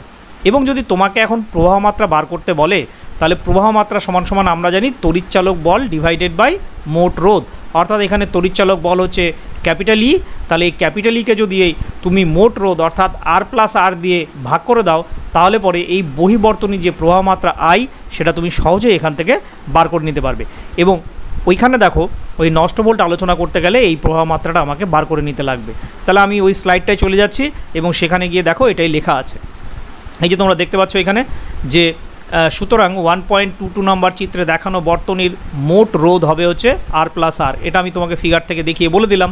ফলে বর্তনীর যে প্রবাহ মাত্রা আই হলে ওহমের সূত্র থেকে লেখা যাবে এই যে প্রবাহ মাত্রা হুইচ ইজ ইকুয়াল টু হচ্ছে তড়িৎচালক বল ডিভাইডেড বাই মোট রোধ। এবার এটাকে যদি কোনাকুনি গুণ করো তাহলে ইটা ফ্রি হয়ে যাচ্ছে, ই সমান সমান কত হয়ে যাচ্ছে, এই আয়ের সঙ্গে দেখো বড় হাতের আরটা গুণ হয়ে যাবে, তাহলে আই আর প্লাস আয়ের সঙ্গে স্মল আরটা গুণ হয়ে গেল আই ইন্টু স্মল আর। এবার দেখো এই যে আই ইন্টু আর, এইটা হচ্ছে আর রোধের দুই প্রান্তের বিভব পার্থক্য, যেটাকে আমি ধরলাম ভি দিয়ে। তাহলে ইকুয়েশনটা দাঁড়ালো E equal to V plus I R. এবার এখান থেকে যদি আমি ভিটাকে ফ্রি করি তাহলে ভি সমান সমান কত দাঁড়াবে, ভি সমান সমান হচ্ছে ক্যাপিটাল ই মাইনাস আই আর। এই ইকুয়েশনটার দিকে তোমরা ভালো করে নজর রাখো, অর্থাৎ তড়িৎচালক বল যেটা আছে সেটা, আর এখানে আছে হচ্ছে আর রোধের দুই প্রান্তের বিভব পার্থক্য, আর প্রবাহ মাত্রার সঙ্গে অভ্যন্তরীণ রোধের একটা গুণফল রয়েছে। এবার দেখো আমরা এই ইকুয়েশনটা থেকে কিভাবে একটা সিদ্ধান্তে আমরা পৌঁছাতে পারি। দেখো তাহলে এখানে যখন আমরা এই ভিটা যে পাওয়া গেল সেই ভিটা থেকে আমরা কি বুঝতে পারছি, তাহলে দেখো এখানে যে ভি এর কথাটা বলা আছে সেই ভিটা, এই যে ভিটা যেটা বলা আছে V equal to E minus I R. তাহলে এখানে এই ভিটার মধ্যে কি বলছে যে এখানে ভি হলো কোষের প্রান্তীয় বিভব প্রভেদ, অর্থাৎ কোষের বাইরে যে বিভব প্রভেদটা আছে, অর্থাৎ অ্যাকচুয়ালি কোষের প্রান্তীয় বিভব বলতে আমরা ওই রোধের কথাটাই বলছি, অর্থাৎ বড় হাতের যে আর আছে সেই আর রোধের দুই প্রান্তের বিভব প্রভেদ। এবং স্মল আই আর যে টার্মটা রইল এই টার্মটা হলো হচ্ছে অভ্যন্তরীণ বিভব প্রভেদ, অর্থাৎ কোষের ভেতরের। সুতরাং এই যে সমীকরণটা আসছে তাহলে সেই সমীকরণটা কীরকম আসছে, ওই ভিটাকে যদি কোষের প্রান্তীয় বিভব প্রভেদ বলি হুইচ ইজ ইকুয়াল টু কোষের তড়িৎচালক বল মাইনাস অভ্যন্তরীণ বিভব প্রভেদ। এই অভ্যন্তরীণ বিভব প্রভেদ অর্থাৎ এই যে আই আর এর মানটা, এই আই আর এর মানটাকেই বলা হয় হচ্ছে নষ্ট ভোল্ট বা লুপ্ত ভোল্ট। আসলে দেখো এই ইয়ের থেকে এই মানটা বিয়োগ হয়ে যাচ্ছে, অর্থাৎ লস হয়ে যাচ্ছে, কমে যাচ্ছে, সেই হিসাবে এখানে কিন্তু এটাকে নষ্ট ভোল্ট বা লুপ্ত ভোল্ট বলা হয়েছে। কারণ কোনো কোষকে সংহত বর্তনীর বা ক্লোজড কানেকশানের সঙ্গে যুক্ত করলে বহির্বর্তনের মধ্য দিয়ে তড়িৎ প্রবাহ চালনা করার জন্য কোষটির তড়িৎচালক বলের এই অংশ কোনো কাজে লাগে না, অর্থাৎ এই যে আই আরটা বিয়োগ হয়ে যাচ্ছে, কারণ আমরা পাচ্ছি হচ্ছে ভিটা দেখা যাচ্ছে ইয়ের থেকে এই অংশটা বিয়োগ হয়ে যাচ্ছে, সেটাও কোনো কাজে লাগছে না জন্য ওটাকে বলা হচ্ছে নষ্ট ভোল্ট। আসলে ধরো আমি আর একটু ভালোভাবে তোমাদেরকে বোঝাই, মানে তুমি যদি এটাকে প্র্যাকটিক্যালি বুঝতে চাও তাহলে প্র্যাকটিক্যালি বুঝতে গেলে তোমাকে কী করতে হবে, তাহলে ধরো তুমি করলে কি বাজার থেকে একটা ব্যাটারি কিনে আনলে, হ্যাঁ ব্যাটারি কিনে আনলে ব্যাটারিটার গায়ের মধ্যে দেখবে তার যে ভোল্টেজ কত সেটা লেখা আছে, হয়তো দেখলে যে তুমি ছোটো ব্যাটারিগুলো যেগুলো আছে তত 3.5 ভোল্ট লেখা আছে, তার মানে ওইটা কিন্তু কোষের তড়িৎচালক বল ক্যাপিটাল ই। এবার তুমি করলে কি একটা মাল্টিমিটার দিয়ে ওই ব্যাটারিটার প্লাস আর মাইনাসের মধ্যে যুক্ত করে কাটাটাকে মোটামুটি 10 রেঞ্জে নিয়ে গেলে, দেখলে মেপে দেখলে যে তোমার মিটারে কত শো হচ্ছে, তুমি দেখলে মিটারে শো হচ্ছে ধরো 3.4 ভোল্ট, তাহলে ক্যাপিটাল ই কিন্তু এখানে হচ্ছে তোমার 3.5 ভোল্ট, আর ওই যে তুমি যে মিটারে 3.4 ভোল্ট পেলে ওটা হচ্ছে তোমার ভি। তাহলে এবার দেখো ইয়ের থেকে ভিটাকে বিয়োগ করো, তাহলে ইয়ের থেকে ভিকে বিয়োগ করলে তুমি কত পাবে, 3.5 মাইনাস 3.4 দ্যাট ইজ 0.1। ওই 0.1 হলো হচ্ছে তোমার আই ইন্টু স্মল আর, বা যেটাকে বলা হচ্ছে লস্ট ভোল্ট, অর্থাৎ ওটা কোনো কাজে লাগছে না, লস হয়ে গেছে। এবার দেখো এই যে এখানে যে আমাদের যে একটা বিশেষ দ্রষ্টব্য আছে সেটা হচ্ছে এই যে উপরের সমীকরণটা দেখা যাচ্ছে, যে এই সমীকরণে তুমি যদি আইটাকে 0 বসিয়ে দাও, এই আইটাকে যদি তুমি 0 বসিয়ে দাও এই সমীকরণটার মধ্যে, এই যে উপরের সমীকরণটা দেখা যাচ্ছে, তাহলে দেখো পরিষ্কার দেখা যাচ্ছে ভি ইকুয়াল টু হচ্ছে ই হয়ে যাচ্ছে, তাই তো। অর্থাৎ খোলা বর্তনীতে ওপেন সার্কিট যেখানে আই ইকুয়াল টু 0, কোষের তড়িৎচালক বল সমান সমান কোষের প্রান্তীয় বিভব প্রভেদ, তাই তড়িৎচালক বলকে খোলা বর্তনীতে ভোল্টেজ বলা হয়। নেক্সট তোমাদের জানার জন্য এই বিষয়টি এখানে দেওয়া আছে, কি জেনে রাখতে বলা হয়েছে, দেখবে আমরা যে ব্যাটারিগুলো নেই, তাই ব্যাটারিগুলো যে বাড়িতে ইমার্জেন্সি ব্যাটারিগুলো থাকে সেই ব্যাটারিগুলোকে কিন্তু চার্জ করতে হয়। চার্জ যখন করা হয় তখন কি হয়, বাইরে থেকে প্রবাহ মাত্রা যায় তো ওর মধ্যে গিয়ে ভেতরে ওই তড়িৎ শক্তিটা রাসায়নিক শক্তিরূপে সঞ্চিত থাকে, আবার যখন কারেন্ট থাকে না যখন তখন ওইটাকে চালু করলে তখন ওই ভেতরের যে রাসায়নিক শক্তিটা সেটা আবার তড়িৎ শক্তিতে রূপান্তরিত হয়ে তখন আমরা সেটাকে আবার ব্যবহার করতে পারি। অর্থাৎ একবার চার্জিংয়ের মাধ্যমে ওইটাকে তড়িৎ শক্তিটাকে রাসায়নিক শক্তি রূপে সঞ্চয় করে রাখা হচ্ছে, আবার যখন ওইটাকে ডিসচার্জিং করা হচ্ছে তখন আবার ওই রাসায়নিক শক্তিটা আবার তড়িৎ শক্তিতে রূপান্তরিত হয়ে আমাদের কাজে লাগছে। তো এইবার দেখো এই ফিগারটার দিকে তাকাও, দেখো এই সেলটাকে যখন চার্জ করা হচ্ছে তখন সেলের কিন্তু প্রবাহ মাত্রাটা কিন্তু পজিটিভ দিয়ে ঢুকছে, কিন্তু যখন তোমরা সেলটাকে এমনি ব্যবহার করছো, সেলটাকে কাজে এমনি ব্যবহার করছো, তখন কিন্তু ওই প্রবাহ মাত্রাটা কিন্তু তখন কিন্তু প্লাস থেকে বেরোয় কি মাইনাসের দিকে যাচ্ছিল। আর এখানে কিন্তু তার উল্টা মুখ দেওয়া আছে, অর্থাৎ চার্জিংয়ের সময় দেখা যাচ্ছে যে প্রবাহ মাত্রা প্লাস থেকে প্লাসের দিকে যাচ্ছে। এই যে দেখো এখানে বলা আছে যখন কোনো তড়িৎ কোষকে আহিত করা হয়, এখানে চিত্রটা দেওয়া আছে, তখন কোষের প্রান্তীয় বিভব প্রভেদ ভি তড়িৎচালক বল অপেক্ষা বেশি হয়, অর্থাৎ বাইরে থেকে যে প্রান্তীয় বিভব প্রভেদটা আসবে সেটা হচ্ছে তড়িৎচালক বল থেকে বেশি হবে। কিন্তু ন্যাচারাল ক্ষেত্রে, অর্থাৎ আমরা যখন সেলটাকে বাইরে থেকে কিনে এনে দেখছি, যখন ওটাকে চার্জিং করা হচ্ছে না, সেই অবস্থায় কিন্তু তার তড়িৎচালক বলের মানটা অর্থাৎ ই এর মানটা তার ভি এর থেকে অর্থাৎ কোষের প্রান্তীয় বিভব প্রভেদ থেকে কিন্তু বেশি হচ্ছে। তাহলে এখানে কিন্তু আবার উল্টো হয়ে যাচ্ছে, অর্থাৎ ভিটা তড়িৎচালক বল ই অপেক্ষা বেশি হয়ে যাচ্ছে। তাই সেক্ষেত্রে ভি ইকুয়াল টু লেখা হচ্ছে ই প্লাস আইআর, অর্থাৎ তুমি যদি ওই উপরের যে সমীকরণটা ছিল ওখানে মাইনাস আইআর ছিল, এবার প্রবাহ মাত্রার অভিমুখটা কী আছে, প্রবাহ মাত্রার অভিমুখ যেটা আছে সেই প্রবাহ মাত্রার অভিমুখটা কিন্তু এখানে উল্টো দিকে। তাহলে যদি সেই সমীকরণটাকে যদি তুমি ধরে নাও, তাহলে কিন্তু তোমার কিন্তু সমীকরণে ওখানে কিন্তু ওটা যদি চেঞ্জ করে দাও, অর্থাৎ আয়ের মানটাকে যদি এই আমি এখানে তোমাদের জন্য সেই স্লাইডটা নিয়ে আসলাম, অর্থাৎ তোমরা যদি এই জায়গাটা দেখো ভালো করে লক্ষ্য করো, তাহলে এখানে মাইনাস আইআর আছে, এই আয়ের যদি আয়ের মানটাকে যদি এই আয়ের যে অভিমুখটা যেটা আছে এখন সেটা তো উল্টা হয়ে গেছে, তাহলে তার জায়গায় মাইনাস আই বসিয়ে দিলে পরে কী হয়ে যায়, V equal to E plus IR হয়ে যাচ্ছে। সেই জন্য এখানে দেখানো হলো তোমাদের সমীকরণটা V equal to E plus IR. এটা কিন্তু চার্জিংয়ের সময় ধরা হয়, আর যখন ডিসচার্জিংয়ের সময় হবে তখন কিন্তু ইকুয়েশন ধরা হয় ভি ইকুয়াল টু আইআর। অর্থাৎ আমরা ইকুয়েশনটাকে যখন আমরা চার্জিং করব তখন ইকুয়েশনটাকে ধরবো V equal to E plus IR, এবং যখন ডিসচার্জিং করব তখন আমরা ইকুয়েশনটাকে ধরবো V equal to E minus IR. আমরা এবার একটি প্রবলেম নিয়ে আলোচনা করছি। প্রথমে আমি কোশ্চেনটা পড়ছি, দেখো কোশ্চেনটা কি বলা আছে। বলা আছে একটি ব্যাটারির তড়িৎচালক বল 10 ভোল্ট এবং অভ্যন্তরীণ রোধ 3 ওহম, একে একটি রোধের সঙ্গে যুক্ত করলে রোধের মধ্য দিয়ে তড়িৎ প্রবাহ মাত্রা হয় 0.5 অ্যাম্পিয়ার। 1 নম্বর কি বলেছে, রোধটির রোধ কত, বাহ্যিক রোধ বরাবর বিভব প্রভেদ কত, নষ্ট ভোল্ট কত, ব্যাটারির প্রান্তীয় বিভব প্রভেদ কত, এবং খোলা বর্তনীতে ব্যাটারির প্রান্তীয় বিভব প্রভেদ একটি ভোল্টমিটারের সাহায্যে পরিমাপ করলে ভোল্টমিটারের পার্ট কত হবে। অনেকগুলো পার্ট দেখো এখানে বলা আছে, আমি কোশ্চেনটা যখন পার্ট বাই পার্ট তোমাদেরকে বুঝিয়ে যাব তখন উত্তরগুলো বেরিয়ে আসবে। তাহলে এই কোশ্চেনটাকে সলভ করতে গেলে প্রথমে আগে এটাকে একটা ডায়াগ্রামের সাহায্যে সুন্দরভাবে যদি তুলে নেওয়া যায় তাহলে পরে জিনিসটা বোঝাতে সুবিধা হবে। দেখো এখানে তোমাদের ডায়াগ্রামটা কি বলেছে, দেখো এই যে আমি এখানে যে ডায়াগ্রামটা করেছি সেখানে দেখা যাচ্ছে আমি একটা সেল নিয়েছি, সেলটার যে তড়িৎচালক বলটা আছে সেই তড়িৎচালক বলটা হচ্ছে 10 ভোল্ট, পরিষ্কার দেখা যাচ্ছে। এবার দেখো এখান থেকে সেলের তারটাকে বার করে বাইরে একটা রোধ যার মান আমাকে বার করতে হবে সেই আর এর সঙ্গে আমি যুক্ত করেছি, আর এই যে কোষটা যে আছে সেই কোষের অভ্যন্তরীণ রোধটা হচ্ছে 3 ওহম।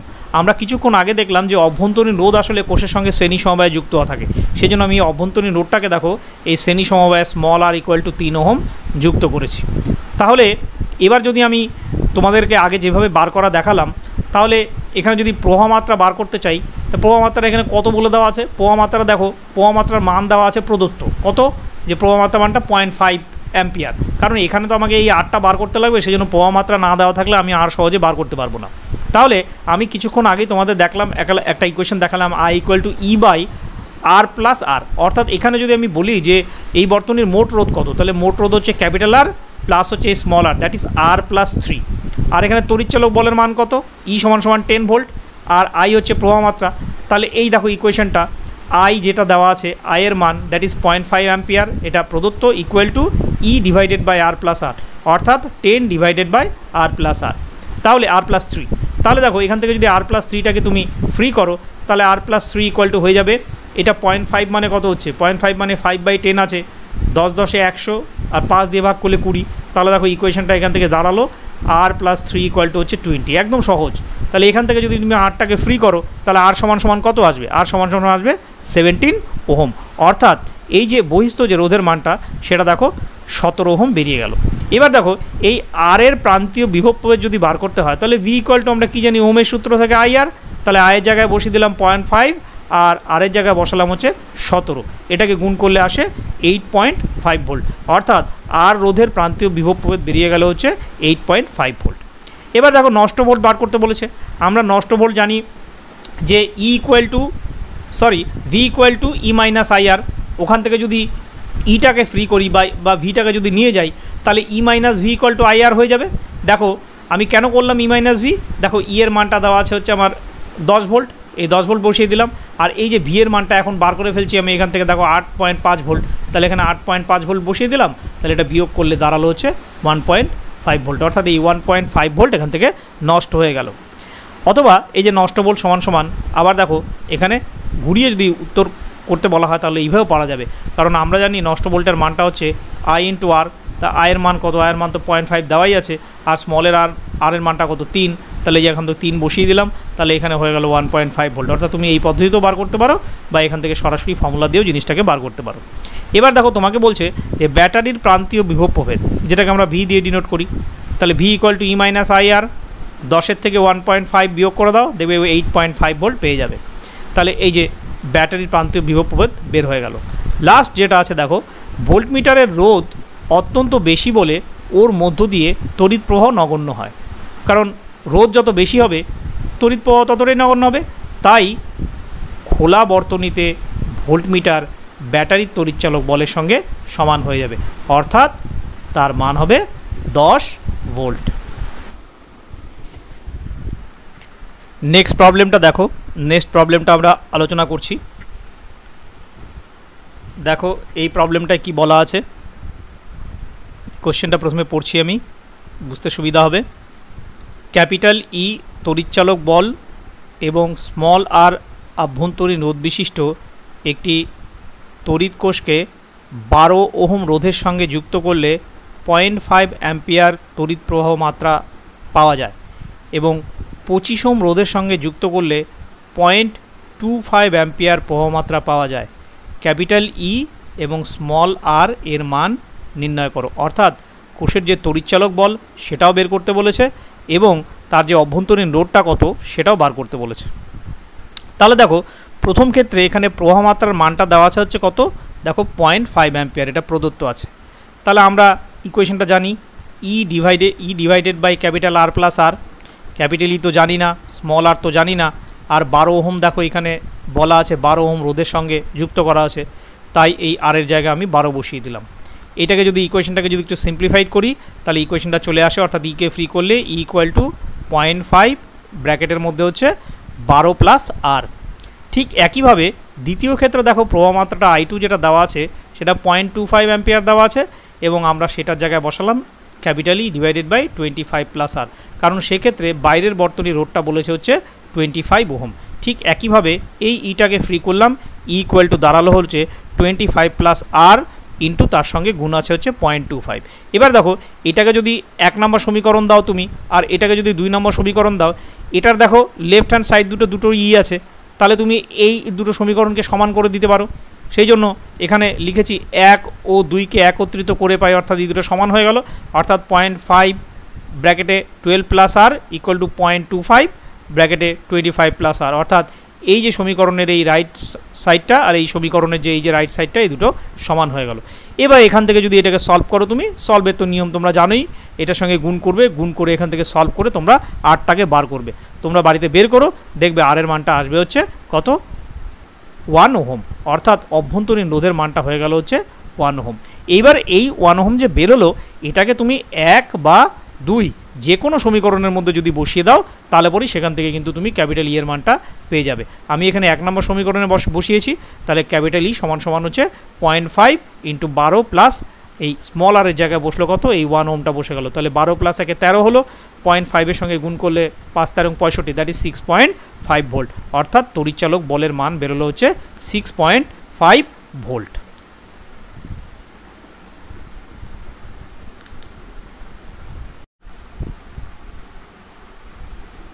আরেকটি প্রবলেম এখানে দেখো, এই প্রবলেমটা কি বলা আছে দেখো, 100 ওহম রোধ বিশিষ্ট একটি ভোল্টমিটারকে যখন তড়িৎ কোষের সঙ্গে যুক্ত করা হয় তখন ভোল্টমিটারের পাঠ হয় 2 ভোল্ট। কোষটিকে একটি 15 ওহম রোধের সঙ্গে যুক্ত করলে 1 ওহম রোধ বিশিষ্ট একটি অ্যামমিটারের পাঠ হয় 0.1 অ্যাম্পিয়ার। কোষটির তড়িৎচালক বল নির্ণয় করো। এটা জয়েন্ট এন্ট্রান্স এক্সামিনেশনে এসেছিলো। তাহলে দেখো কোশ্চেনটা সহজই আছে যদি একটু বুঝতে পারো। আমি এখানে দেখো ডায়াগ্রাম দিয়ে ব্যাপারটাকে বোঝানোর চেষ্টা করেছি। প্রশ্নানুসারে দুই ক্ষেত্রেই বর্তনী চিত্রতে দেখানো হয়েছে, অর্থাৎ দুটো আলাদা আলাদা করে বর্তনী দেখানো হয়েছে। এ ধরে নেওয়া হয়েছে দুটো প্যারামিটার, কোষের যে তড়িৎচালক বল সেটাকে ধরে নেওয়া হয়েছে ক্যাপিটাল ই এবং তার অভ্যন্তরীণ রোধটাকে ধরে নেওয়া হয়েছে স্মল কে আর। এবার দেখো তাহলে এটা যখন তুমি ধরে নিলে, এবার আমরা যে প্রথম ক্ষেত্রে যে প্রবাহ মাত্রাটা, সেই প্রবাহ মাত্রার সমীকরণটা কি আমরা জানি, I equal to E divided by capital R plus small R. এখানে দেখো এই বর্তনীর মধ্যে এই যে তোমার বাইরের যে রোধটা, সেই রোধের মানটা দেখো দেওয়া আছে হচ্ছে 100 ওহম। সেই জন্য এই ক্যাপিটাল আরের জায়গায় এখানে আমরা বসিয়ে দিয়েছি 100। সেই জন্য ইকুয়েশনটা আসছে I equal to E by 100 plus R. এটা এই ফার্স্ট সমীকরণটার দিকে তাকিয়ে দেখো। এবার কোষটির প্রান্তীয় বিভব প্রভেদ বা ভোল্টমিটারের পাঠ যদি ভি হয়, তাহলে ভি সমান সমান আমরা কি লিখতে পারি, আমরা ভি সমান সমান লিখতে পারি I ইন্টু আর। আই মানে মূল বর্তনীর প্রবাহ মাত্রাটা, আর আর মানে হচ্ছে মানটা কত দেওয়া আছে 100 ওহম, তাহলে I ইন্টু আর লিখলাম। এবার দেখো আয়ের ভ্যালুটা কিন্তু এখানে বার করা আছে, সেই আয়ের ভ্যালুটা এই যে এখানে আইটা আছে তার জায়গায় বসিয়ে দেব। বসিয়ে দিলে কি আসবে, আসবে ভি ইকুয়াল টু এই ইকুয়েশনটা আসবে, অর্থাৎ ই ডিভাইডেড বাই 100 প্লাস আর। এটা তো আসলোই, তার সঙ্গে এই 100টা গুণ ছিল, সেই 100টা এখানে গুণ হিসাবে আসলো। তাহলে এখান থেকে যদি আমি এটাকে সিম্পলিফাই করি তাহলে এটা কি আসে, 100 E divided by 100 plus r equal to V. এই ভি এর মানটা দেখো এখানে বলা আছে হচ্ছে 2 ভোল্ট। তাহলে আমি এখানে 2 ভোল্ট লিখে দিলাম। এটাকেই আমি ডট ডট দিয়ে 1 নম্বর সমীকরণ বলেছি। এবার দেখো ঠিক একইভাবে আমাকে কিন্তু একটা 2 নম্বর সমীকরণও বার করতে হবে। 2 নম্বর সমীকরণটা আমি কীভাবে বার করব, 2 নম্বর সমীকরণটা আমাকে বার করতে হলে তাহলে আমি এই সেকেন্ড যে সার্কিটটা আছে সেই সেকেন্ড সার্কিটের সাহায্য নেব। ঠিক আছে, সেকেন্ড সার্কিটের সাহায্য নিয়ে দেখো আমি খুব সহজেই কিন্তু এই 2 নম্বর ইকুয়েশনটা তৈরি করতে পারবো। তাহলে এখানে কি বলেছি, আবার দ্বিতীয় ক্ষেত্রে কি দেখা যাচ্ছে, দ্বিতীয় ক্ষেত্রে দেখা যাচ্ছে যে মূল বর্তনীর দেখো এই যে প্রবাহ মাত্রাটা দেখা আছে এখানে হচ্ছে 0.1 ampere, which is equal to E divided by 15 plus 1 plus R. তাহলে দেখো এই যে এখানে দেখো একটা 15 ওহমের রোধ এটার সঙ্গে সিরিজে লাগানো আছে। তাহলে এই 15 ওহম প্লাস এইটার রোধ কত আছে 1 ওহম, তাহলে এই দুটো সিরিজ হয়ে গেছে। তাহলে 15 প্লাস 1 হয়ে গেছে। আর যে বর্তনীর যে স্মল আর যেটা অর্থাৎ অভ্যন্তরীণ রোধ, সেটা তো অবশ্যই থাকবে স্মল আর। সেই জন্য E divided by 15 plus 1 plus R, that is capital E divided by 16 plus R. তাহলে এটাই 2 নম্বর সমীকরণ হয়ে গেছে। এবার দেখো 1 নম্বর সমীকরণের দিকে যদি তাকাও তাহলে 1 নম্বর সমীকরণে একটা অদ্ভুত ব্যাপার দেখো যে 1 নম্বর সমীকরণে ভ্যারিয়েবল কটা আছে, 1 নম্বর সমীকরণে কিন্তু ভ্যারিয়েবল দুটো, অর্থাৎ এই যে একটা ই আর একটা হলো হচ্ছে আর। ঠিক আছে, আর এই যে 2 নম্বর যে সমীকরণটা আছে সেটার দিকে যদি তাকাও এখন, তাহলে এখানেও দেখো একটা ভ্যারিয়েবল ই একটা ভ্যারিয়েবল আর, অর্থাৎ এক্স আর ওয়াই দুটো ভ্যারিয়েবল থাকলে পরে আমরা কি সলভ করে সেই এক্স আর ওয়াইয়ের মানটা বার করতে পারি। তাহলে এখন যদি তুমি এই 1 নম্বর সমীকরণটা এবং এই 2 নম্বর সমীকরণটাকে অপনয়ন পদ্ধতিতে সলভ করো, তাহলে সলভ করলে আর এরও মান পেয়ে যাবে এবং ই এরও মান পেয়ে যাবে। আমাকে এখানে ই এর মান বার করতে বলেছে, তাহলে ই এর মান কত হবে, ই এর মান হবে হচ্ছে কত 2.1 ভোল্ট।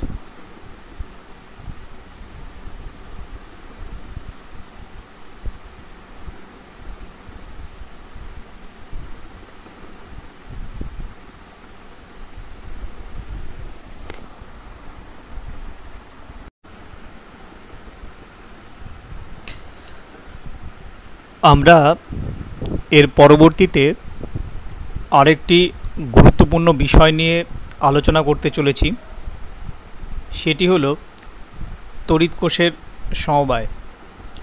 এর আগে আমরা রোধের সমবায় দেখেছিলাম যে বর্তনীতে কিভাবে বিভিন্ন রোধকে সমবায় হিসাবে আমরা ব্যবহার করি সেখানে আমরা দেখেছিলাম যে আমরা রোধকে 3 ধরনের সমবায় হিসেবে ব্যবহার করতে পারি। একটি হলো সিরিজ কম্বিনেশান, প্যারালাল কম্বিনেশান এবং মিক্সড কম্বিনেশান। ঠিক একইভাবে আমরা এখানে দেখব যে আমরা রোধের মতন কোষকেও কিভাবে আমরা সমবায় হিসেবে ব্যবহার করতে পারি। তো আলোচনায় আসা যাক। অনেক সময় বর্তনীতে তড়িৎ প্রবাহ মাত্রা বা বিভব প্রভেদ বাড়ানোর জন্য একাধিক রোধের সমবায় ব্যবহার করার প্রয়োজন হয়। একাধিক তড়িৎ কোষের এই ধরনের সমবায়কে ব্যাটারি বলে। কোষের 3 ধরনের সমবায় হতে পারে। নাম্বার 1 শ্রেণী সমবায় বা যেটাকে সিরিজ কম্বিনেশন বলা হয়। নাম্বার 2 সমান্তরাল সমবায় বা যেটাকে প্যারালাল কম্বিনেশন বলা হয়। এবং নাম্বার 3 হচ্ছে মিক্সড সমবায় বা মিশ্র সমবায় বা মিক্সড কম্বিনেশন। অর্থাৎ দেখা গেল রোধের মতো এখানেও তার যে কম্বিনেশন কিন্তু ওই একই প্রকারের, অর্থাৎ একটা হলো সিরিজ, একটা হলো প্যারালাল আর একটা হলো মিক্সড। এবার বর্তনীতে অ্যাকচুয়ালি এই কোষের সমবায়টা কেন ব্যবহার করা হচ্ছে? কারণ আমরা দেখেছি যে অনেক সময় বর্তনীতে আমাদের প্রবাহ মাত্রাকে এবং বিভব প্রভেদকে বাড়ানোর প্রয়োজন আছে, এবং এই বিভব প্রভেদ এবং প্রবাহ মাত্রাকে যদি আমাদের বাড়াতে হয় তাহলে আমরা সেলকে ইনক্রিজ না করলে পরে সেটা কখনোই সম্ভব নয়। তো সেলকে কিভাবে ইনক্রিজ করা হবে, সেলকে কিভাবে যুক্ত করা হবে, সেটা আলোচনা করতে গেলেই এই সমবায়ের ব্যাপারটা চলে আসে। তো দেখা গেছে যে 3 ধরনের সমবায়, সেই সমবায় হলো একটি সিরিজ কম্বিনেশন, একটি প্যারালাল কম্বিনেশন এবং অপরটি হলো তার মিশ্র সমবায় বা মিক্স কম্বিনেশন। এবার আমরা এক এক করে এই কম্বিনেশনগুলো নিয়ে আলোচনা করি। তাহলে প্রথম যে কম্বিনেশনটা রয়েছে সেটি হলো কোষের শ্রেণী সমবায় বা তার সিরিজ কম্বিনেশন। দেখো, আমি মূল বিষয়টা যাওয়ার আগে তোমাদের এখানে এই ডায়াগ্রামটা দিয়ে আগে জিনিসটাকে ভালো করে বুঝিয়ে দিই, তাহলে জিনিসটা বুঝতে খুব সহজ। দেখো, আমরা এখানে 3টা সেল নিয়েছি, মানে 3টা সেল দেখেছি, কিন্তু মাঝখানে একটা ডট ডট ডট ডট দেওয়া আছে। এর অর্থ হচ্ছে আমরা n নাম্বার অফ সেল ব্যবহার করেছি, অর্থাৎ তুমি n এর ভ্যালু 4, 5, 6, 7, 8 যাই একটা ব্যবহার করতে পারো। দেখো, সেলগুলো এখানে যখন যুক্ত করা হয়েছে, এখানে ছবির মধ্যে বড় যে তড়িৎদ্বারটা থাকে সেটা প্লাস হয় আর মাইনাস।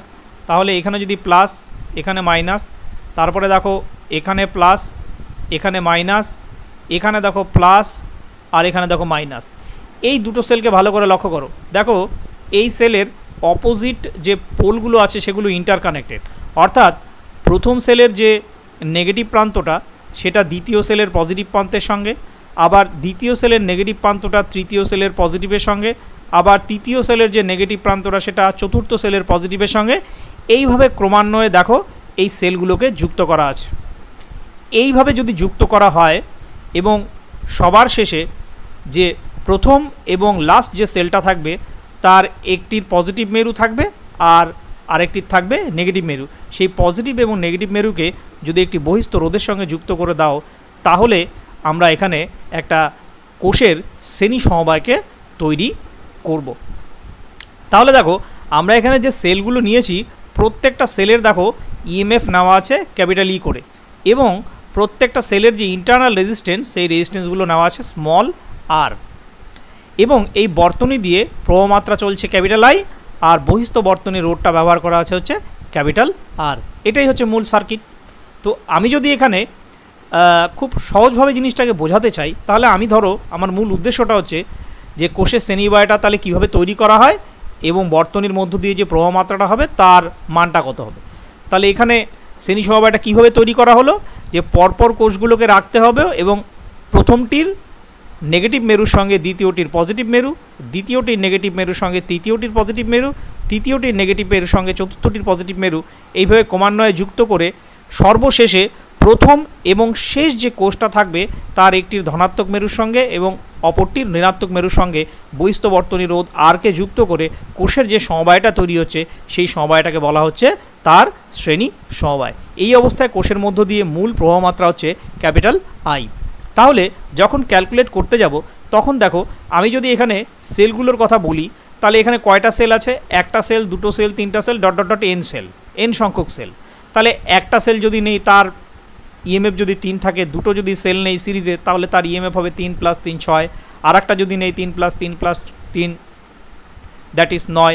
এরকম করে আস্তে আস্তে আস্তে আস্তে বাড়তে থাকবে। তাহলে আমরা যদি এখানে এন সংখ্যক যদি সেল ব্যবহার করি, তাহলে এই কোষের যে মোট তড়িৎচালক বল, সেই মোট তড়িৎচালক বলটা বের হবে হচ্ছে এন ই। পরিষ্কার হিসাব, দুটো থাকলে 2E, তিনটা থাকলে 3E, একটা থাকলে শুধু ই, এন সংখ্যক থাকলে এন ই। এবার দেখো এই সেলগুলোকে মনে মনে যদি তুমি অমিট করো, বা অমিট ঠিক বলছি না, এই সেলগুলোকে তাদের ইন্টারনাল রেজিস্ট্যান্স আর দিয়ে তুমি এই সেলগুলোকে রিপ্লেস করে দাও, তাহলে দেখো এখানে একটা স্মল আর, এখানে একটা স্মল আর, এরকম করতে এন সংখ্যক স্মল আর পরপর কী সমবায়ে যুক্ত হয়ে যাবে? সিরিজে। আমরা জানি যে সিরিজে যখন কোনো কোষগুলো যুক্ত হয় তখন তাদের যে মোট যে তুল্যরোধ সেগুলো তাদের যোগফলের সঙ্গে সমান হয়ে যায়। তাহলে এখানে যদি এন সংখ্যক কোষ মানে থাকে, তাহলে তার মানে এন সংখ্যক অভ্যন্তরীণ রোধ রয়েছে তাদের, তাহলে ওই মোট অভ্যন্তরীণ রোধ হয়ে যাবে হচ্ছে এন আর। দুটো থাকলে 2R, তিনটা থাকলে 3R, চারটা থাকলে 4R, তাহলে এন সংখ্যক থাকলে এখানে এন আর হয়ে গেল। এবার দেখো এই যে এন আর যে অভ্যন্তরীণ রোধ হলো, তার সঙ্গে এই বাইরের রোধটা কী আছে? শ্রেণী সমবায়ে যুক্ত আছে। তাহলে ওই এন আর রোধের সঙ্গে যদি এই ক্যাপিটাল আরটাকে অ্যাড করে দাও, তাহলে তুমি এই গোটা বর্তনীর যে রোধ আছে সেটা পেয়ে গেলে। তাহলে এই যে লিখেছি যে আর এর সঙ্গে শ্রেণী সমবায়ে যুক্ত আছে কোন রোধ? সেই রোধগুলো যুক্ত আছে সব অভ্যন্তরীণ রোধগুলি বহিঃবর্তনীর রোধ ক্যাপিটাল আর এর সঙ্গে শ্রেণী সমবায়ে যুক্ত আছে। তাহলে বহিঃবর্তনীর মোট রোধ হয়ে গেল হচ্ছে আর প্লাস কি এন আর। তাহলে দেখো মোট তড়িৎচালক বল পেয়ে গেলাম, মোট রোধ পেয়ে গেলাম। তাহলে এখন এই তড়িৎচালক বলকে যদি মোট রোধ দিয়ে ভাগ করে দিই, তাহলে আমি কিন্তু বর্তনীর প্রবাহ মাত্রাটাকে পেয়ে যাব। তাহলে দেখো এবার পরবর্তীতে আমি বর্তনীর প্রবাহ মাত্রাটাকে কী হবে সেটা আলোচনা করছি। দেখো এই যে আমার পরের স্লাইডটার মধ্যে সেখানে দেখিয়েছি। তাহলে বর্তনীর যে প্রবাহ মাত্রাটা আসছে আমার, সেই বর্তনীর প্রবাহ মাত্রা যদি আই ধরি, তাহলে আই সমান সমান হচ্ছে মোট তড়িৎচালক বল ডিভাইডেড বাই হচ্ছে মোট রোধ। তাহলে N E divided by R plus N R. এটাই হলো এন সংখ্যক সেল যার প্রত্যেকটির ইএমএফ ই এবং অভ্যন্তরীণ রোধ হচ্ছে স্মল আর। তাদেরকে যদি কোনো একটা বহিস্থ রোধ ক্যাপিটাল আর এর সঙ্গে যুক্ত করা হয়, তাহলে মূল বর্তনী দিয়ে যে প্রবাহ মাত্রাটা আসবে সেই প্রবাহ মাত্রাটার মান I equal to N E divided by R plus N R. এবার দেখো কয়েকটি বিশেষ ক্ষেত্র নিয়ে আমি আলোচনা করি। দেখো এখানে প্রথম যে জিনিসটা ধরা আছে সেখানে কি বলা আছে? Capital R far far greater than N R, অর্থাৎ বহির্বর্তনীর রোধ কোষগুলির মোট অভ্যন্তরীণ রোধের তুলনায় অনেক বেশি, অর্থাৎ আর এর মানটাকে আমি এন আরের থেকে অনেক বেশি ধরলাম। তাহলে আর আর এন আরের যে যোগফলটা দ্যাট ইজ এইটা, এটাকে ইকুইভ্যালেন্ট টু শুধু আর হিসেবে ধরে নিতে পারি। তাহলে সেক্ষেত্রে এন আরটাকে যদি বাদ দিয়ে দেই, তাহলে আই নিয়ারলি ইকুয়াল টু দাঁড়াবে এন ই ডিভাইডেড বাই আর হয়। অর্থাৎ বহির্বর্তনীতে প্রবাহ মাত্রা একটি কোষ প্রদত্ত প্রবাহ মাত্রার এন গুণ হয়, কারণ ই বাই আর হলো একটি কোষ প্রদত্ত প্রবাহ মাত্রা। একদম পরিষ্কার দেখো, কারণ সেল যে আছে তার ইএমএফ কত ই, তাহলে বহির্বর্তনীর রোধ কত আর, তাহলে একটা কোষ কতটা প্রবাহ মাত্রা পাঠাতে পারে? ই ডিভাইডেড বাই আর। আর এখানে মোট প্রবাহ মাত্রাটা আসলো এন ই ডিভাইডেড বাই আর, তার মানে ই বাই আর এর কি এন গুণ হয়ে গেল। অর্থাৎ বহির্বর্তনীর প্রবাহ মাত্রা একটি কোষ প্রদত্ত প্রবাহ মাত্রার এন গুণের সঙ্গে সমান হচ্ছে। নেক্সট দেখো 2 নম্বর পয়েন্টটা নিয়ে আলোচনা করি। যদি ধরো ক্যাপিটাল আর যেটা, এবার উল্টাটা ধরলাম যে এই আর এর মানটা ধরো far far less than N R, অর্থাৎ বহির্বর্তনীর রোধটা কোষের অভ্যন্তরীণ যে মোট রোধ তার থেকে খুবই ছোট, অর্থাৎ বহির্বর্তনীর রোধ কোষগুলির মোট আভ্যন্তরীণ রোধের তুলনায় অনেক কম। তাহলে সেক্ষেত্রে আই কী হয়ে যাবে? আই তখন এই যে আর আর যেখানে এই এন বাই আর যেটা আছে, এবার এই আরটাকে মনে মনে তুমি যদি 0 করে দাও, তাহলে দেখো ই বাই আর হয়ে যাবে। অর্থাৎ এটাকে ভালো করে বুঝতে গেলে পরে, অর্থাৎ এই আরটাকে তুমি রিপ্লেস করে দেবে এন আর দিয়ে। তাহলে এন আর দিয়ে যদি রিপ্লেস করে দাও, তাহলে এখানে এন আর বসলো, উপরের এন এন কেটে গেল, তাহলে ইকুয়েশনটা চলে আসলো ই বাই আর। অর্থাৎ বহির্বর্তনীর প্রবাহ মাত্রা একটি কোষ প্রদত্ত প্রবাহ মাত্রার সঙ্গে সমান হচ্ছে। ঠিকই তাই, একটি কোষের মধ্য দিয়ে প্রবাহ মাত্রা কত হবে? একটি কোষের মধ্য দিয়ে প্রবাহ মাত্রা হবে ই বাই স্মল আর। তাহলে বহির্বর্তনীর প্রবাহ মাত্রাটা দেখা যাচ্ছে একটা কোষ প্রদত্ত যে প্রবাহ মাত্রা তার সঙ্গে এটা সমান হয়ে যাচ্ছে। এবার নেক্সট আমি 3 নম্বর পয়েন্টটা নিয়ে আলোচনা করছি। বলছে যে যদি এন সংখ্যক কোষের মধ্যে এক্স সংখ্যক কোষকে ভুলবশত উল্টো করে লাগানো হয়, অর্থাৎ ওই যে আমি বললাম যে প্রথমটার নেগেটিভের সঙ্গে দ্বিতীয়টার পজিটিভ, দ্বিতীয়টার নেগেটিভের সঙ্গে তৃতীয়টার পজিটিভ, এইভাবে পরপর যুক্ত করলে মাঝখানে তুমি ভুলবশত এক্স সংখ্যক কোষকে উল্টো করে লাগিয়ে দিলে, তাহলে সঠিকভাবে যুক্ত কোষের সংখ্যা কত হবে? N minus x. এবং ওই সংখ্যক কোষের জন্য তড়িৎচালক বলও তখন হবে n-6 ইন্টু ই, এবং ভুলভাবে লাগানো যে এক সংখ্যক কোষের যে তড়িৎচালক বল এক্স ই, সেটা কিন্তু বিপরীত দিকে তখন কাজ করবে, কারণ ওরা উল্টো দিকে লাগানো আছে। ফলে বর্তনীতে যে তড়িৎচালক বল হবে সেই তড়িৎচালক বল হবে এই দুটোর কি বিয়োগফল, অর্থাৎ n-x ইন্টু ই মাইনাস এক্স ই, অর্থাৎ হয়ে যাবে n-2x ইন্টু ই। কিন্তু কোষ সমবায়ের অভ্যন্তরীণ রোধ এনআর কিন্তু এক্ষেত্রে অপরিবর্তিত থাকবে, কারণ রোধের মান কিন্তু প্রবাহমাত্রা অভিমুখের উপরে নির্ভর করে না, রোধের যা মান থাকবে সেই মানটাই থেকে যাবে। ফলে সেক্ষেত্রে প্রবাহমাত্রা হয়ে যাবে ক্যাপিটাল আই সমান সমান, তখন তড়িৎচালক বল হয়ে গেছে কত n-2x ইন্টু ই, আর মোট যে অভ্যন্তরীণ রোধ আর বহির্বর্তনী রোধ মিলে যে মোট রোধটা হয়েছে সেটা হয়েছে আর প্লাস এনআর। তাহলে প্রবাহমাত্রা হয়ে গেছে I equal to n-2x into E divided by R plus N R. এবার দেখো 4 নম্বর পয়েন্টটা যদি আলোচনা করা যায়, তাহলে 4 নম্বর পয়েন্টটার মধ্যে কী আছে দেখো। 4 নম্বর পয়েন্টটায় সহজভাবেই বলা আছে, 4 নম্বর পয়েন্টটা বলা আছে যে কোষগুলির তড়িৎচালক বল ও আভ্যন্তরীণ রোধ আলাদা আলাদা হলে প্রবাহমাত্রা হবে। খুব সহজ, দেখো প্রত্যেকটা তড়িৎচালক বল তুমি যোগ করে দেবে E1 plus E2 plus E3 plus dot dot dot EN সব যোগ করে দিলে, আর মোট অভ্যন্তরীণ রোধগুলো R1 plus R2 plus R3 dot dot করে RN যোগ করে দিলে, তার সঙ্গে বহির্বর্তনী রোধটা ক্যাপিটাল আর তার সঙ্গে যোগ হয়ে গেল, মোট রোধ এই নিচের অংশটা হয়ে গেল, অর্থাৎ ক্যাপিটাল আর প্লাস ব্র্যাকেটের মধ্যে R1 plus R2 plus R3 dot dot dot RN। তাহলে ক্যাপিটাল আই প্রবাহমাত্রা হয়ে যাবে মোট তড়িৎচালক বল ডিভাইডেড বাই মোট রোধ। এই গেল কয়েকটি গুরুত্বপূর্ণ বিষয় নিয়ে এক্ষেত্রে আলোচনা। এবার আমরা পরবর্তীতে আরেকটি সমবায় দেখো নিয়ে আলোচনা করি, অর্থাৎ যেটা আরেকটি সমবায়, অর্থাৎ কোষের প্যারালাল কম্বিনেশন বা সমান্তরাল সমবায়। তাহলে আমি এই প্যারালাল কম্বিনেশনটা আগের বারের মতো তোমাদেরকে বুঝিয়ে দিচ্ছি, তাহলে দেখো তোমাদের বুঝতে জিনিসটা খুব সুবিধা হবে। দেখো এখানে প্যারালাল কম্বিনেশনের মধ্যে দেখা যাচ্ছে যে আমি এন সংখ্যক কোষ নিয়েছি, ওই আগের কোষগুলোই, হ্যাঁ, যার প্রত্যেকটার ইএমএফ হচ্ছে ক্যাপিটাল ই এবং তার অভ্যন্তরীণ রোধগুলো হচ্ছে স্মল আর। কতগুলো কোষ নিয়েছি? এন সংখ্যক কোষ। এবার দেখো যখন আমরা এটাকে মানে যুক্তকরণ করছি, কিভাবে করছি কোষগুলোকে, দেখো প্রত্যেকটা কোষের ধনাত্মক মেরুগুলি রোধের একটা প্রান্তের সঙ্গে, দ্যাট ইজ এ প্রান্তের সঙ্গে, এবং ঋণাত্মক প্রান্তগুলি রোধের অপর প্রান্তের সঙ্গে, এই যে রোধ বহিস্থ রোধ তার অপর প্রান্ত বি এর সঙ্গে দেখো যুক্ত আছে।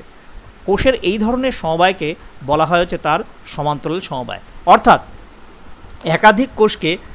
একাধিক কোষের ধনাত্মক মেরুগুলো যদি বহিস্থ রোধের একটি প্রান্তে এবং ঋণাত্মক মেরুগুলো যদি বহিস্থ রোধের অপর প্রান্তে যুক্ত থাকে, তাহলে সেই অবস্থায় কোষের যে সমবায় গঠন হয় তাকে আমরা বলবো কোষের কি সমান্তরাল সমবায়।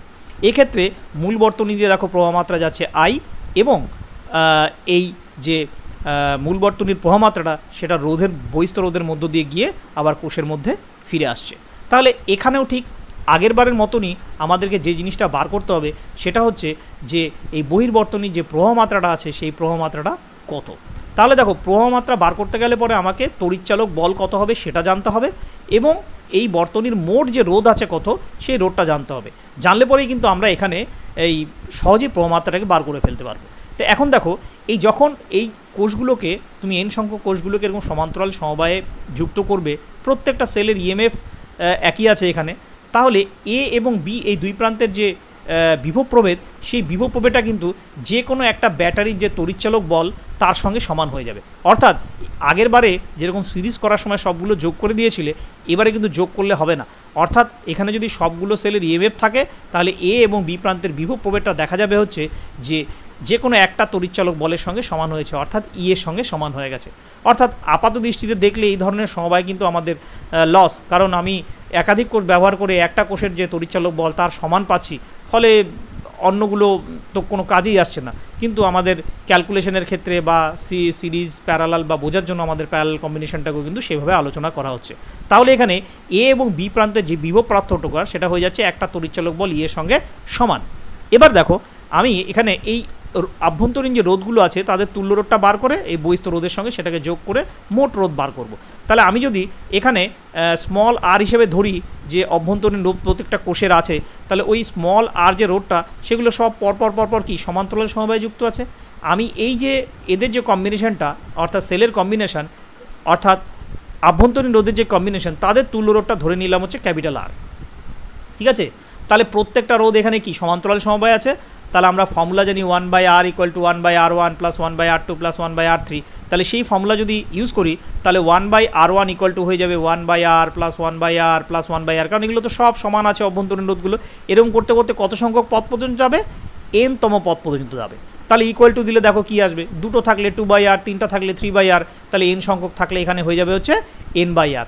অর্থাৎ এখান থেকে যদি r1টাকে আমি ফ্রি করি তাহলে r1টাকে ফ্রি করলে r1 এর মান কি হবে, r1 এর মান হবে স্মল r ডিভাইডেড বাই হচ্ছে n। পরিষ্কার হিসাব।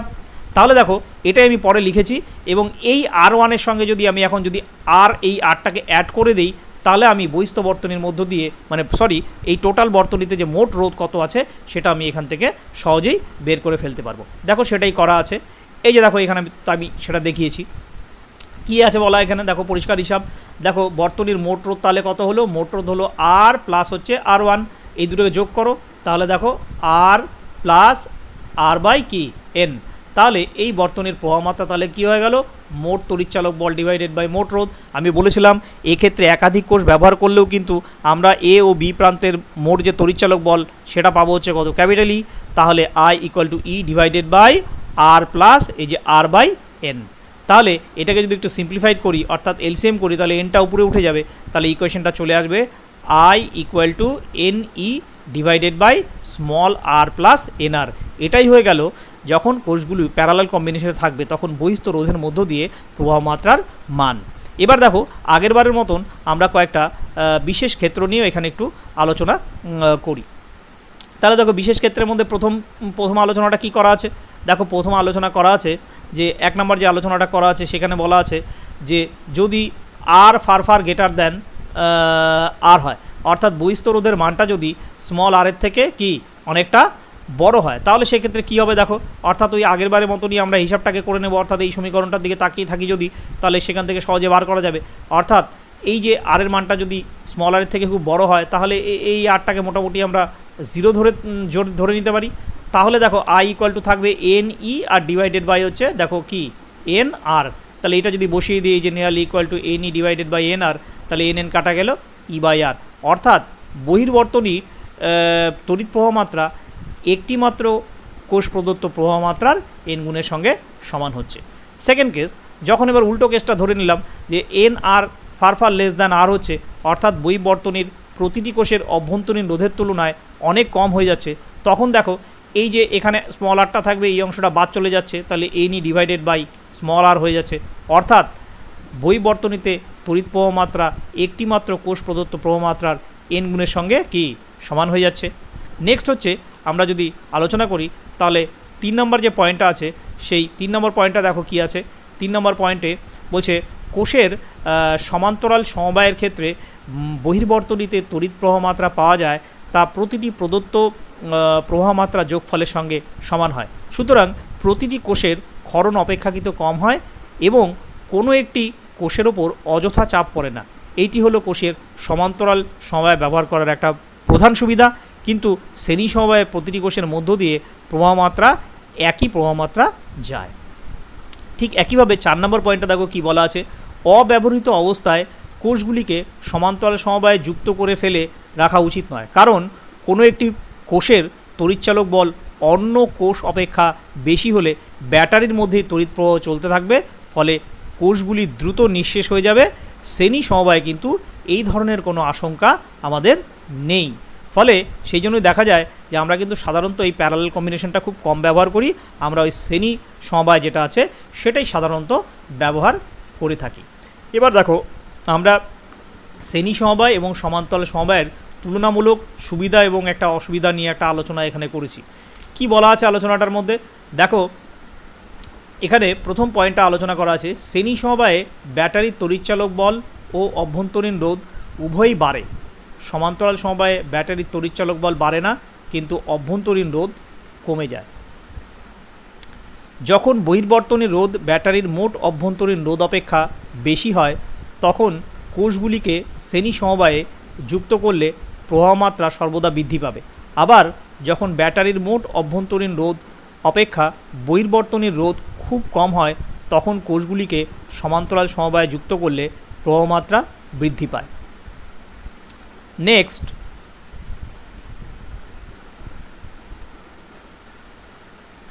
নেক্সট দেখো কি বলা আছে,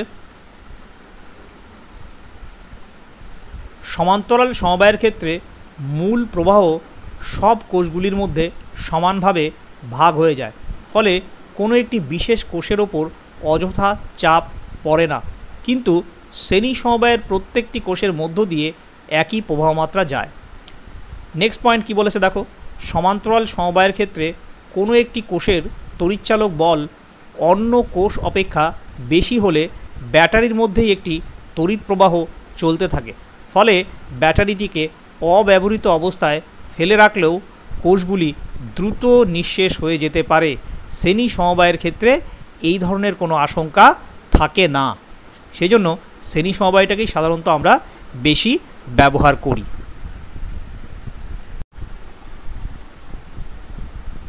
আমরা এবার কোষের যে সর্বশেষ সমবায় অর্থাৎ কোষের মিশ্র সমবায়, যেটাকে মিক্সড কম্বিনেশন অফ সেলস বলা হয়, সেটা নিয়ে আলোচনা করছি। দেখো এই মিক্স কম্বিনেশন অফ সেল কাকে বলছে, বলছে কতগুলি কোষকে শ্রেণী সমবায়ে যুক্ত করে একটি পংক্তি, যেটাকে রো বলা হয়, গঠন করে এইরূপ একাধিক পংক্তিকে সমান্তরাল সমবায়ে যুক্ত করলে কোষের মিশ্র সমবায় গঠিত হয়। তাহলে দেখো এই ডায়াগ্রামটার দিকে ভালো করে তাকিয়ে দেখো, এখানেই আমি তোমাদেরকে জিনিসটা বুঝিয়ে দিচ্ছি, তাহলে জিনিসটা বুঝে ফেলতে পারলে তোমাদের কোনো অসুবিধাই হবে না। দেখো তুমি যদি এই হরাইজন্টাল দিকগুলোর দিকে তাকাও, তাহলে দেখো একটা একটা করে যে পংক্তি আছে, সেই পংক্তির মধ্যে ব্যাপারটা কী আছে, সেখানে এন সংখ্যক কোষ ব্যবহার করা আছে। কারণ আমরা কিন্তু এর আগে যখন সেলের যেটা সিরিজ কম্বিনেশন ধরেছিলাম, সেখানে এন সংখ্যক সেল ধরেছিলাম। তাহলে এই যে এখানে যদি আমি এন সংখ্যক সেলকে যদি সিরিজ কম্বিনেশনে ব্যবহার করি, তাহলে এখানকার যে তড়িৎচালক বলটা আসবে সেটা কত আসবে, এন ই, এবং এখানকার মোট আভ্যন্তরীণ যে রোধটা আসবে সেটা কত আসবে, এন আর। এখন দেখো তুমি এই রকম কতগুলো রো নিয়েছো, তুমি এইভাবে এম সংখ্যক রো নিয়ে পংক্তি গঠন করেছো। এই যে পংক্তি গঠন করা হলো, তারপর কতগুলো পংক্তি নেওয়া হচ্ছে, এম সংখ্যক পংক্তি, অর্থাৎ একটা, দুটো, তিনটে, চারটে এরকম করতে করতে এম সংখ্যক তুমি পংক্তি গঠন করছো। তার মানে আমি যদি ঘুরিয়ে বলি, তাহলে এখানে এনই, এইখানে একটা এনই, তারপরে এনই এরকম করে চলছে। তাহলে এই যে দুটো বিন্দু আছে না, এই দুটোর মাঝখানে যে তড়িৎচালক বলটা, তাহলে সেই তড়িৎচালক বলটা কত হবে, এনই। কারণ আমরা বলেছিলাম যে এই দুই বিন্দুর মাঝখানে তুমি সমান সংখ্যক যদি তড়িৎচালক বল এখানে যুক্ত কোষ লাগিয়ে দাও, তাহলে যে কোনো একটার যে তড়িৎচালক বল হবে সেটাই হবে। তাহলে এখানে এই সিস্টেমটা, এটাকে গোটাটাই একটা যদি ধরে নেই, তাহলে এর তড়িৎচালক বল কত হচ্ছে, এনই। তাহলে এই দুটো বিন্দুর মাঝখানে তড়িৎচালক বল হয়ে যাবে হচ্ছে এনই। আর এই যে এক একটা যে রো আছে, সেই রোধের মানে রোটা, সেই রোয়ের যে মোট অভ্যন্তরীণ রোধ সেটা এনআর। তাহলে সেইরূপ এনআর যে রোধগুলো আছে, এরকম এনআর করে যে রোধগুলো লাগানো আছে, এগুলো সব কী সমবায় যুক্ত আছে, সমান্তরাল সমবায়। তাহলে ওই এনআর সংখ্যক যে এনআর যে রোধ, সেটা এম সংখ্যক রোধ সমান্তরাল সমবায়ে যুক্ত আছে, সেটার প্যারালাল কম্বিনেশন করে টোটাল রোধটা বার করতে পারলেই এই মোট অভ্যন্তরীণ রোধটা বেরিয়ে আসবে। তার সঙ্গে এই বাইরের রোধটাকে আমাকে যোগ করে দিলে পরেই আমি মোট রোধ পেয়ে যাব। তখন তড়িৎচালক বলকে যদি মোট রোধ দিয়ে ভাগ করে দিই, তাহলে পরে প্রবাহ মাত্রা চলে আসবে। দেখো পাশে এই জিনিসটা এখানে করে দেখিয়েছি, সেটা একটু বলে দিই তোমাদের। দেখো ধরি এন সংখ্যক বিভিন্ন কোষকে শ্রেণী সমবায়ে যুক্ত করে একটি পংক্তি গঠন করা হয়েছে, আমি আগেই বললাম, এবং ওই রকম এম সংখ্যক পংক্তিকে সমান্তরাল সমবায়ে যুক্ত করে মিশ্র সমবায়টি তৈরি করা হয়েছে। এই সমবায়টি বাহ্যিক রোধ আর এর সঙ্গে যুক্ত, বাইরের এই যে এক্সটার্নাল রেজিস্ট্যান্স যেটা আছে সেটা আর এর সঙ্গে এটা যুক্ত করা আছে। ধরি প্রতিটি কোষের তড়িৎচালক বল হচ্ছে ক্যাপিটাল ই এবং অভ্যন্তরীণ রোধ স্মল আর, পরিষ্কার ধরা আছে। তাহলে প্রতিটি পংক্তির মোট তড়িৎচালক বল কত হবে, এন ই, এবং মোট অভ্যন্তরীণ রোধ হবে হচ্ছে এন আর। এটা আমি তোমাদের আগেই বলে দিলাম। এই রকম এম সংখ্যক পংক্তি সমান্তরাল সমবায়ে যুক্ত আছে, সুতরাং সমগ্র সমবায়টির তুল্য অভ্যন্তরীণ রোধ যদি আর1 ধরে নাও, তাহলে আর1-এর মান কত আসবে, আর1-এর মান আসবে হচ্ছে এদের সমান্তরাল সমবায়ে যুক্ত করলে যে মানটা আসবে সেই মানটাই চলে আসবে, অর্থাৎ 1/r1 ইকুয়াল টু তাহলে 1/r এনআর প্লাস 1/r, কারণ এই এক একটা যে রো আছে তার মোট রোধ হচ্ছে এনআর করে সমান। তাহলে এইরকম 1/nr প্লাস 1/nr কতক্ষণ চলতে থাকবে, এমতম পদ পর্যন্ত। তাহলে দুটো যদি হয় তাহলে 2/nr, তিনটা হলে 3/nr, তাহলে m সংখ্যক যেহেতু আছে তাহলে হয়ে যাবে m/nr। এখান থেকে r1টাকে উল্টা করে দাও, তাহলে হয়ে যাবে nr/m। এই nr/m যেটা, এটাই হলো এই এখানে যতগুলো কোষ ব্যবহার করেছো তাদের মোট অভ্যন্তরীণ রোধের সঙ্গে সমান। তাহলে এই অবস্থায় আমি যদি অভ্যন্তরীণ রোধ টোটাল বলতে চাই বর্তনীর কত হবে, বর্তনীর অভ্যন্তরীণ রোধ হবে হচ্ছে nr/m।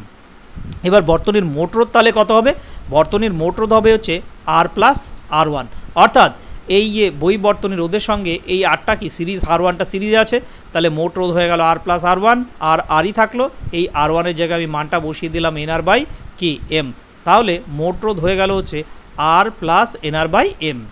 যেহেতু পংক্তিটি এক্ষেত্রে মানে এই পংক্তিটার যেটা আছে সেই পংক্তিটার যে মোট তড়িৎচালক বল, সেই তড়িৎচালক বলটা আমি আগেই বলে দিয়েছিলাম তোমার এনই হবে, কারণ পরপর সবগুলোর এনই, কিন্তু যেহেতু সমান্তরাল সমবায় এনি এরকম করে সমান্তরাল সমবায় হচ্ছে, তাহলে ওই দুই প্রান্তের তড়িৎচালক বল একটার সঙ্গে সমান হবে, অর্থাৎ এনির সঙ্গে সমান হবে। এবং পংক্তিগুলি সমান্তরাল সমবায়ে যুক্ত আছে, তাই মিশ্র সমবায়টির মোট তড়িৎচালক বল হয়ে যাচ্ছে হচ্ছে এনই। অতএব আর রোধের মধ্য দিয়ে যে প্রবাহ মাত্রাটা হবে সেই প্রবাহ মাত্রাটা হয়ে যাচ্ছে কি, তাহলে প্রবাহ মাত্রাটা হয়ে যাচ্ছে I = মোট তড়িৎচালক বল ডিভাইডেড বাই মোট রোধ, অর্থাৎ এনই ডিভাইডেড বাই এটা বসিয়ে দিলাম r+nr/m, এটাকে এলসিএম করলাম, এমটা দেখো উপরে চলে গেল, তাহলে mne ডিভাইডেড বাই mr+nr, এটাই তোমরা মনে রাখবে। তাহলে এই জায়গাটায় জাস্ট খালি একটু আগে দেখে নাও তোমরা যে r1 যেটা আমি ধরেছি সেই r1টা হচ্ছে কি অভ্যন্তরীণ রোধ, আর মোট রোধ হচ্ছে ওই অভ্যন্তরীণ রোধের সঙ্গে বহিস্থ রোধটা যুক্ত হওয়ার পরে যে মোট রোধটা পাওয়া গেল r+nr/m। এখানে কি বলেছি যে যেহেতু প্রতিটি পংক্তির মোট তড়িৎচালক বল এনই এবং পংক্তিগুলি সমান্তরাল সমবায়ে যুক্ত আছে, তাই মিশ্র সমবায়টির মোট তড়িৎচালক বল ওই এনির সঙ্গে সমান হবে। তাহলে এক্ষেত্রে আয়ের মানটা আমি পেলাম mne ডিভাইডেড বাই mr+nr। এখন দেখো তাহলে এই যে আমরা যে এই যে তড়িৎচালক বলটা আর রোধটাকে ব্যবহার করে যে আমরা এই প্রবাহমাত্রাটা বার করলাম, এই মিশ্র সমবায়ের ক্ষেত্রে আর একটা প্যারামিটার আমাদেরকে বার করতে হয়, অর্থাৎ মিশ্র সমবায়ের ক্ষেত্রে আমাদের যে সর্বোচ্চ যে প্রবাহটা আছে, এই প্রবাহটা যে বহির্বর্তনীর মধ্য দিয়ে যে প্রবাহটা হচ্ছে সেই সর্বোচ্চ প্রবাহ এবং তার শর্ত কত হবে সেটা আমাদেরকে নির্ধারণ করতে হয়। তাহলে দেখো আমরা সেটা কিভাবে নির্ধারণ করছি, আমরা সহজ খুব, এটা অঙ্কের একটা সাধারণ প্রপার্টি বিয়োগ করে মানে ব্যবহার করে আমরা এখান থেকে এটাকে বার করব। তাহলে আমরা এখন যেটা বার করতে যাচ্ছি সেটা হচ্ছে সর্বোচ্চ প্রবাহের শর্ত এবং ওই সর্বোচ্চ প্রবাহ মাত্রাটা কত হবে মিশ্র সমবায়ের ক্ষেত্রে তার মানটা বার করতে চলেছি। তাহলে দেখো আমরা সরাসরি প্রথমে এই প্রবাহ মাত্রার ধরলাম, অর্থাৎ প্রবাহ মাত্রাটা আমরা যেটা বের করেছি mne ডিভাইডেড বাই mr+nr। দেখো এবার এটাকে একটু ভেঙে কিভাবে লিখেছি, মানে a+b থাকলে আমরা √a + √b, তার ধরো এই যে এখানে যেটা লিখেছি তারপরে একটা স্টেপ এখানে ডাবল জাম্প আছে। দেখো এই স্টেপের পরে যদি তুমি এই স্টেপটাকে এই mrটাকে যদি এইটার উপরে একটা রুট, তার যদি তুমি এখানে এরকম করে দিয়ে একটা হোল স্কোয়ার, ঠিক একইভাবে এটার উপরে একটা রুট করে যদি এটার হোল স্কোয়ার হিসাবে ধরতে, তাহলে পরে কিন্তু এই জায়গাটা বুঝতে অনেক সুবিধা হতো। তার মানে দ্যাট ইজ a² + b² হয়ে যাচ্ছে। a² + b² আবার দুটো ফর্মুলা আছে, একটা a - b তার হোল স্কোয়ার + 2ab, আর একটা a + b এর হোল স্কোয়ার - 2ab। তাহলে আমি প্রথম ফর্মুলাটা নিলাম a - b এর হোল স্কোয়ার + 2ab, তাহলে দেখো √mr - √nr তার হোল স্কোয়ার + 2 √mnr। ঠিক আছে, বোঝা গেল? তাহলে এখন এই i এর মান সর্বোচ্চ হতে গেলে ডান দিকের রাশিমালার হরের মান সর্বনিম্ন হতে হবে, অর্থাৎ এই আইটাকে যদি ম্যাক্সিমাম হতে হয় তাহলে এই যে লব আর হরটাকে তোমাকে সবচেয়ে মিনিমাম হতে হবে। হরের এই যে √2 mnr রাশিটি এটা ধ্রুবক, কারণ এখানে mn হলো হচ্ছে মোট কোষের সংখ্যা ইকুয়াল টু ধ্রুবক, আর স্মল আর আর ক্যাপিটাল আর এটা তো অবশ্যই ধ্রুবক। সুতরাং হরের মান সর্বনিম্ন হবে যদি হরের প্রথম রাশিটির মান সর্বনিম্ন হয়, অর্থাৎ এই যে উইদিন ব্র্যাকেটের ভেতরে যে টার্মটা আছে এর মান যদি সর্বনিম্ন হয়, অর্থাৎ 0 হয়, কারণ আমরা জানি 0 হচ্ছে সবচেয়ে কম। তাহলে সর্বোচ্চ তড়িৎ প্রবাহ মাত্রা পাওয়ার শর্তটা হয়ে যাবে √mr - nr, অর্থাৎ এই ব্র্যাকেটের ভেতরের টার্মটা হুইচ ইজ ইকুয়াল টু 0। তাহলে দেখো এটা যদি 0 হয়ে যায় তাহলে অবভিয়াসলি mr = nr হয়ে যাচ্ছে। এখান থেকে rটাকে যদি তুমি ফ্রি করো তাহলে দেখো চলে আসবে nr ডিভাইডেড বাই m। একটা অদ্ভুত জিনিস দেখা গেল, কিন্তু দেখো nr/m এই রাশিমালাটা আমি আগে বের করে রেখেছিলাম, এটা ছিল ওই সমস্ত যে কোষগুলো আছে তাদের মোট অভ্যন্তরীণ রোধ, অর্থাৎ তাহলে কি দেখা গেল? অর্থাৎ দেখা গেল বহিঃবর্তনী রোধ কোষের মিশ্র সমবায়টির তুল্য অভ্যন্তরীণ রোধের সমান হলে বর্তনীতে সর্বোচ্চ প্রবাহ মাত্রা পাওয়া যাবে। অর্থাৎ বহির্বর্তনীর রোধ আর অভ্যন্তরীণ রোধ সমান হচ্ছে, তাহলে যদি হয় তাহলে সেক্ষেত্রে আমি আয়ের মানটা কি ম্যাক্সিমাম পাবো। আমি ধরে নিলাম যেটা হলো, তাহলে পরে আইটা ম্যাক্সিমাম হয়ে যাচ্ছে। তখন এই যে পার্টটা আছে এই পার্টটা দেখো তখন কিন্তু আর থাকবে না। এই পার্টটা যদি না থাকে তাহলে উপরে পড়ে থাকবে MNE ডিভাইডেড বাই 2√MNR। তাহলে তখন আইটাকে আর আই না বলে তখন আইটাকে ম্যাক্সিমাম বলছি। তাহলে I max equal to MNE divided by 2√MNR। এটাই হয়ে গেল হচ্ছে সর্বোচ্চ প্রবাহ মাত্রার মান।